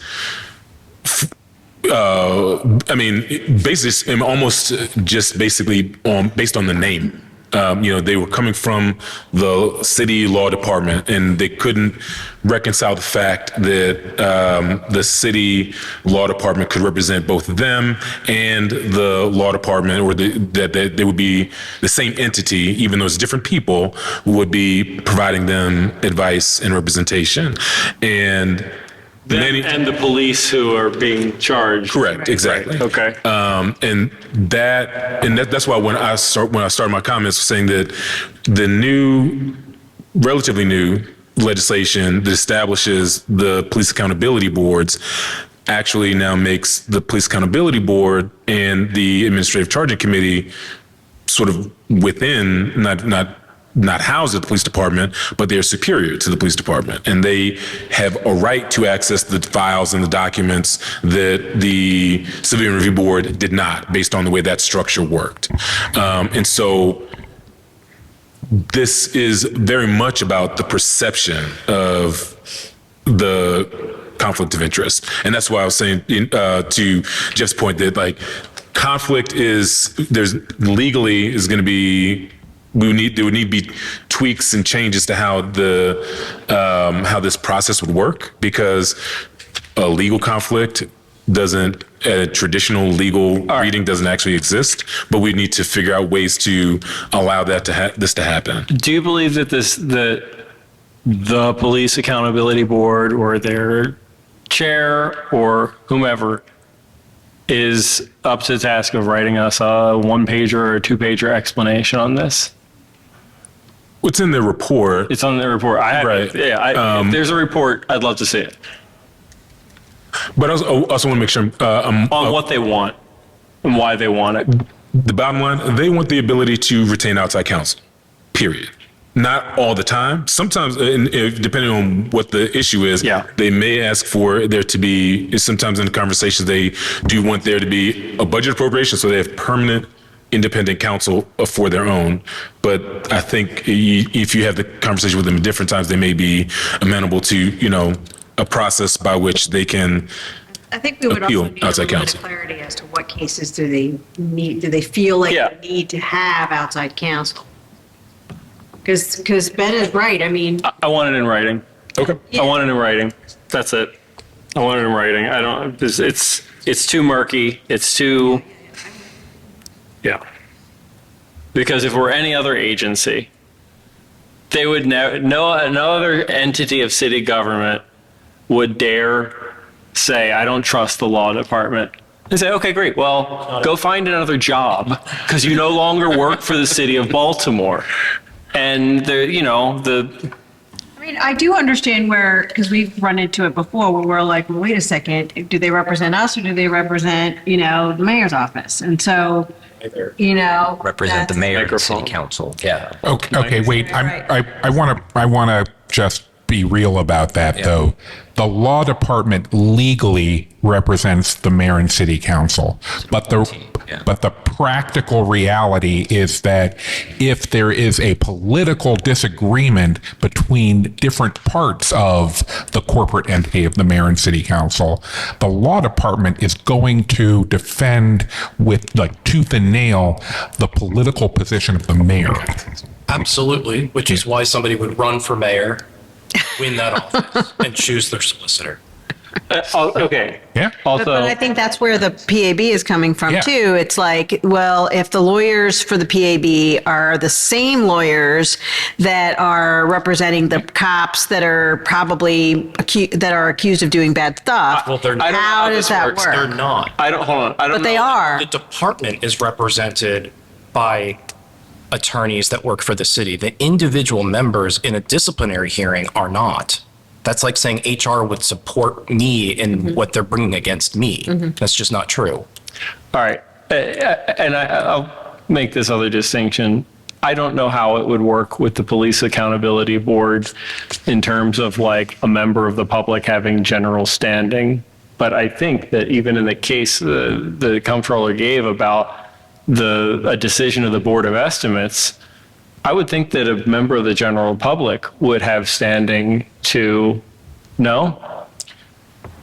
The matter in front of the board had to do with a contract between the mayor and city council of Baltimore and a private entity having to do with renting conduit in the street. The only parties that are involved in that contract are the city and that private party. But you if could it- extrapolate from there that people are impacted, Yeah. like attenuated, Yeah. because the individuals who are leasing that conduit are not getting the best service that is due to them from the individuals renting that conduit. But they'd have to make that argument and bring that, and a judge would determine at the very first step whether or not they're standing in the first place. Right. Yeah. Sure, if you But wanna it's, spend money a on member of the general public could file something to say, I have standing and The courts are open to everybody. to argue that this public body did not operate in compliance with its own laws and this decision that they made. Well, they would say, what harm to them? Yeah. And there is none. And now we're back to there are no penalties for not following your own rules. Okay. Okay, we're going to, outside council reform, we're going to get something in writing. Unless we put in our own rules a structure to require that an outside entity, in this case, the circuit court, be empowered to make a decision and enforce it.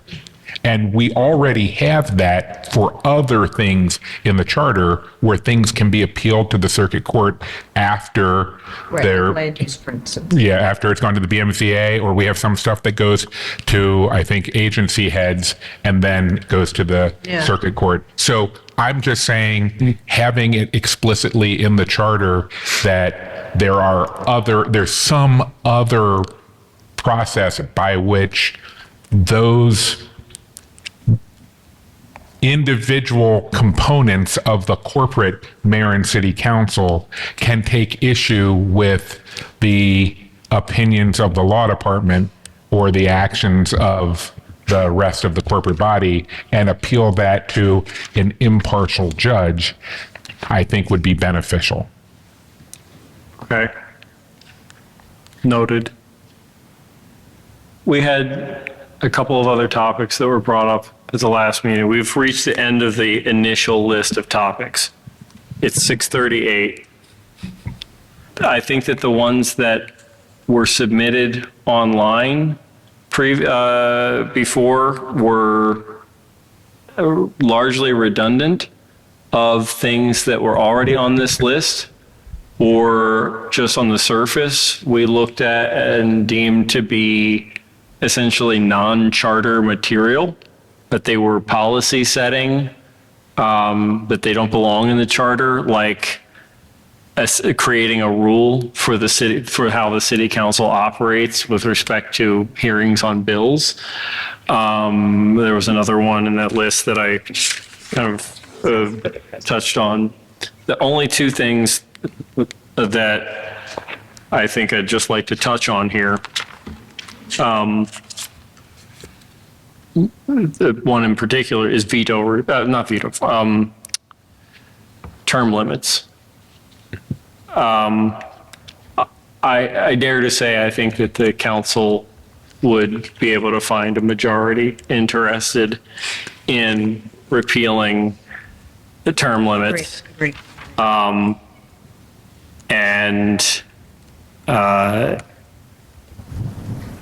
don't know of anybody in government here who's opposed to repealing them. I don't know. We do have the comptroller here who is term limited. You have the voter here who have a council person introduce the charter amendment increase or. Yeah. Do you really want that? Okay.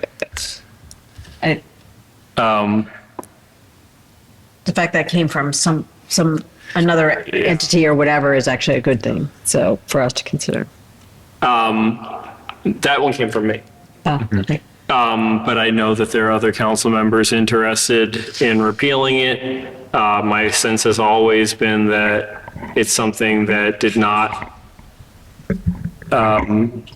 really benefit from any public discourse before it just showed up before the voters. And I think that the big question for me is not whether the council would likely pass a repeal, but if it's something that we would want to do for 2026 versus 2028, depending on how much public outreach we want to do and education. I think there's a wealth of knowledge out there, a wealth of independent reporting on why, in particular, legislative office term limits are very bad public policy, and that none of that was widely shared. That's right. At the, or debated at the time when this was coming to voters. And I guess I wonder, the question for me is this something we want to try to move forward for 2026? Or is it something we want to try to do for 2028? I think 2026 would be better. And the reason is because if we do it in 2028, we are all also getting elected in 2028. And so the discussion would be, it would be easier for us to have a sort of campaign about it, but also we're all running our own campaigns. So it would be hard, we would have to either work with an entity to do the campaign. The other thing is that it would look a lot more self-serving. I'm just being frank if we're going to talk about it openly. Perceived of more self-serving if we're doing it in the same year that we're getting elected. But it doesn't affect anybody in 2028. I get that. Yeah. So, and which is why I would argue you may even want to say, why not make this a problem for 2028 to 2030? Because it's not going to be something that has to affect anybody until the 2032 elections. 2032 is the point at which, without pension reform, people who just came onto the council this term will be summarily ejected. So, Right, so if exactly. there, I mean, not to change subjects, but what happened to pension reform? Why, like that can be done by code. That doesn't need to be done in the charter. Well, I don't have any problem with a 12-year vesting period. So, is my so, issue. so I don't- okay, yeah. So let me. right. And also, I mean, the way that was all done in the last term was also very much like self-serving and just a huge conflict. And Well, was not. Councilman Jones. it was done poorly, but that's another issue. Hold on, Councilman Jones. I was gonna, there is a big educating the public proponent Yeah. on it, which kind of makes me feel like the more time we have, i.e. 2028, the better to educate the general public on what this term limit thing is and where we currently stand. As I have conversations with constituents and things, they really don't have any idea. And when explaining what currently is set to take place, they are completely against it. When you think about the fact of that this isn't staggered. So if we are going to be term limit, there will be almost an 80-90% new turnover. I mean, with all new people, traditionally when there is term limit, there's like an A group and a B group in which you don't completely change over the entire council. And if, history is going to repeat itself, you're only going to have, you could have a few new folks, but The you'll only have a thing that I large would portion. say, and I don't want to have totally this conversation this way, is that there's also another set of folks who want to educate the public and have a lot more money than we do, and would probably do a counter campaign that would be difficult. So I think we do this now, soon, get it done. I think there are people asking, like, how long are you going to be here? What are you going to do? All of that, that I think, could be distracting.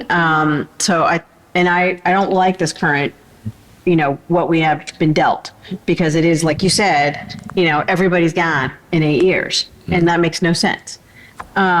So To me, the question is, do we collectively feel like there is enough time to do adequate public education? I'm not sure that April of 2026, because I don't think it's enough to do the education for the election date. I think that we have to do the education for the date of passage of a bill to get the question on the ballot. I think that we really have to be very upfront, proactive, look, there is literally no member of the general public here right now paying attention to charter amendment dialogue. Like, it's a very steep uphill battle to try to get a public education campaign mounted about something esoteric like the city charter, the structure of our government. I'm not sure that we have what it takes to get in place, to say nothing of all the other competing interests, competing time constraints or uses of our time to get that level of education done in time for passing a thing with widespread public support. Because I think that it's important to get the ballot, the question out of City Hall onto the ballot with public support. And I think that 2028 probably gives us, I mean, look, I introduced a bill to put this on the ballot literally at the first council meeting after it took place. Right. I'm eager to do this. And I also don't want to feel like we're kicking the can down there. Oh, we'll launch our public information, public education campaign at a later date, kick the can down the road. I do want to get it going, but I'm not sure that we have the time for it. I understand that, but I also know that, there were a lot of people that mobilized on the Question H thing fairly quickly, very well, and did an amazing job. And I think those are some of the same folks that will probably, I can't assume, but I'm just going to say that it might be likely that some of the same organizers would be involved in this. And again, I think that we also would like to be involved with, I mean, I'll just speak for myself. I would like to be involved with it as well. But if I'm running to stay in my seat at that time, I'm not always going to, we were all doing the same thing for question H2. I guess you could, make that argument. But I think it's I think because there's going to be a lot of forces also that are going to be completely trying to tell us that we're all self-serving, that we're doing this differently, all of that we have to be aware of. And I do think that it makes sense to have the opportunity sooner than later. I think it's also the case that we could be doing this work in 2027, right? We don't have to, or we could do the work. I think you're underestimating the one guy that put this thing on the ballot to begin with. You mean the guy that we beat on question H? I agree. Yes, we did beat him on question H pretty well. That's my point, is that we had a really well organized campaign, and it wasn't just us, it was a lot of other people that were also involved. Yeah. And it worked mostly during the general election period, which meant everybody was done with their primary campaigns.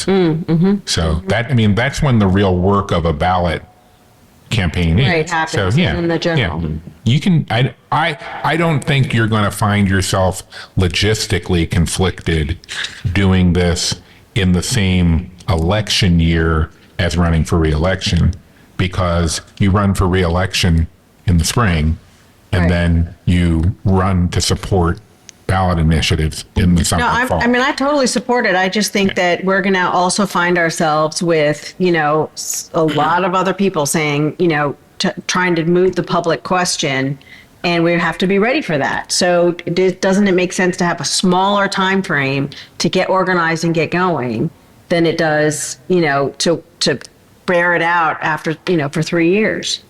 When your opponent just has to write a check. I can schedule a hearing. I can run a hearing. I can ask others to help me get a hearing together. Turning out people to a hearing and making sure that the widespread public hears what's going on in that hearing is not my forte. And I think that is absolutely essential with this question here. And that we have to have public hearings that really engage people. And I'm not equipped to do that for the time constraint that we have here to try to get these measures taken care of in time for the 2026 election.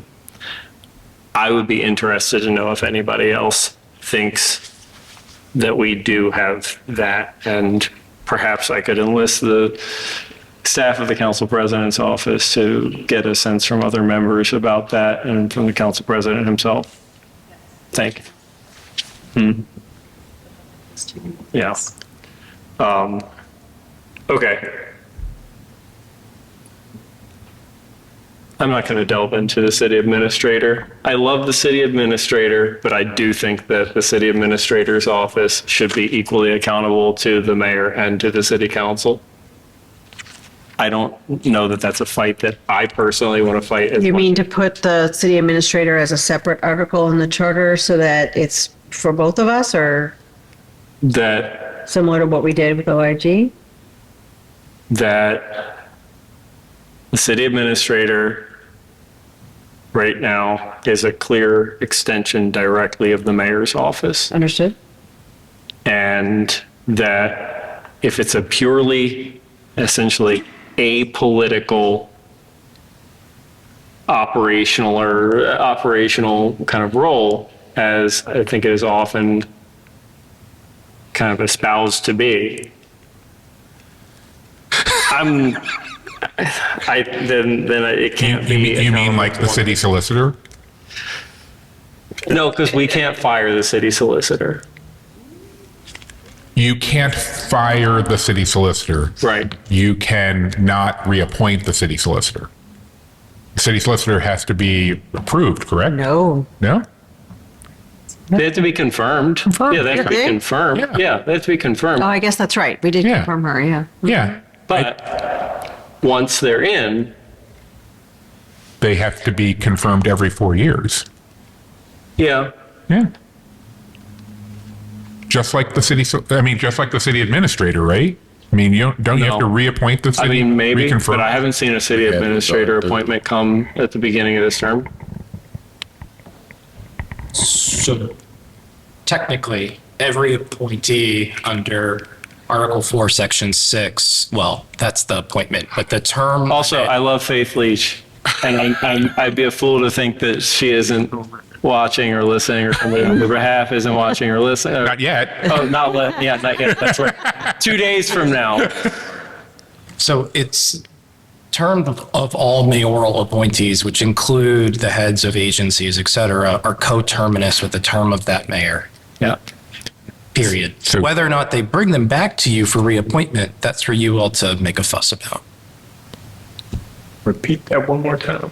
Yeah, because we haven't seen some of the agencies. Whether or not they bring them back for you all to consider, let's say upon a second They're term. coterminous with the They're term of the mayor. coterminous. Okay. Yeah. Got it. The mayor comes in and they take the first year of their term to find somebody that they want to nominate to us to have confirmed. They spent that first year, but that person doesn't get an extra year into the next term if the mayor is reelected. The end of the mayor's term, that term ends the term of the appointee. The last council approved Faith to finish Chris Shorter's term. Yeah. So the city administrator is an exception to this. In what way? It's not, because Hold on. In what way? The city administrator may continue to serve beyond the mayor's term until a qualified successor is appointed and confirmed, which technically everybody else does anyway. Yeah, that's what. It's not that different. We just say it. But it doesn't say It that does it's say coterminous. coterminous. It's all the same. It's all the same. It's all the same. So the city administrator should have come back at the beginning of this mayoral term to be reconfirmed. And any other The mayor agency head should that have we put haven't. forward the city administrator's nomination to be reappointed. Sure. And any other agency head that we haven't seen yet. Yep. Correct. Right. So it's not just isolated to her. It's The- any other agency. the question then becomes, if someone nomination isn't put forward, then what happens? It doesn't expire. It just continues. It just continues. You know, and the point I think Bill or Ben made is, And there's no penalty. With that- for yeah, not- we there's could no make a stink about it. Exactly. We If can't. we didn't like somebody's performance, we could say, Mr. Mayor, this person's term has lapsed. Bring us a nomination for And this they person. never would, and there'll be no penalty for it. Yeah. And we'll just be wasting our breath. So is your going back to the issue at hand, is your proposal to, instead of having it done that way, which is, nominated by the mayor, confirmed by the council, to move the city administrator to their own article in the charter, let's say, and appoint it in a different manner? They could be appointed in that manner, but it's the removal from office that is of concern to me, of interest to me. I love Faith Leach. So as do I. But principally,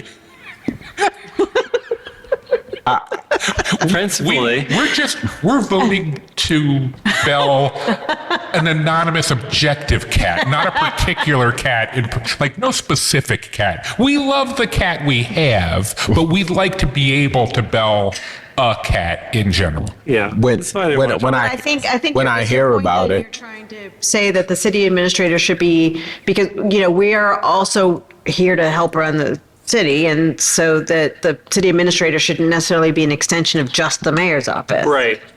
yeah. And So that what I recognize is there is a certain level of responsiveness that our constituents expect the agencies to have by us being a council person. It gets tough to ensure that happens. If there was a level of accountability from, I feel like, the city administrator to us, we may be able to have our agencies respond a little quicker. But then, so it sounds great and it sounds like something that, would help us become more effective at serving our constituents. but I can't help but also think about where the authority of the city administrator came.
We took every bit of our fully allotted time here. We have 40 seconds left. Just real quick, Councilman Bullock invited me to come here to talk about the Board of Finance composition. Oh, geez. Apparently because he didn't realize that things that you guys talked about at the last meeting, you weren't going to talk about at this one because you're going to talk about other stuff. Okay. Okay, so I just, like, are you going to go back to the things that you didn't talk about tonight? Yes. Okay, let me know when you do that. Okay. Because I do want to definitely say that Board of Estimates composition needs to be dealt with for 26. Because people in 28 who will be running for the elected offices on the Board of Estimates need to know what the Board of Estimates looks like and before they run for those jobs. That's a good point. Thank you. Yeah. Okay. Thanks, everybody. It's 7:00 and 25 seconds. We're done. Oh, next meeting is January 21st. No. Next meeting is January 21st, and we are going to circulate dates and locations very shortly for public outreach meetings. And our proposals that our homework that we're supposed to do to you and is there a deadline? You want us to have that before the next meeting, circulated before? I'm going to work with Ethan and we're going to follow up. I don't have too much in my head. Oh, gotcha. Yeah, Okay. that's fine. Yeah. Just to circulate. No, I'm not saying, I'm not going to. Okay, hold on. Mike needs me to go like,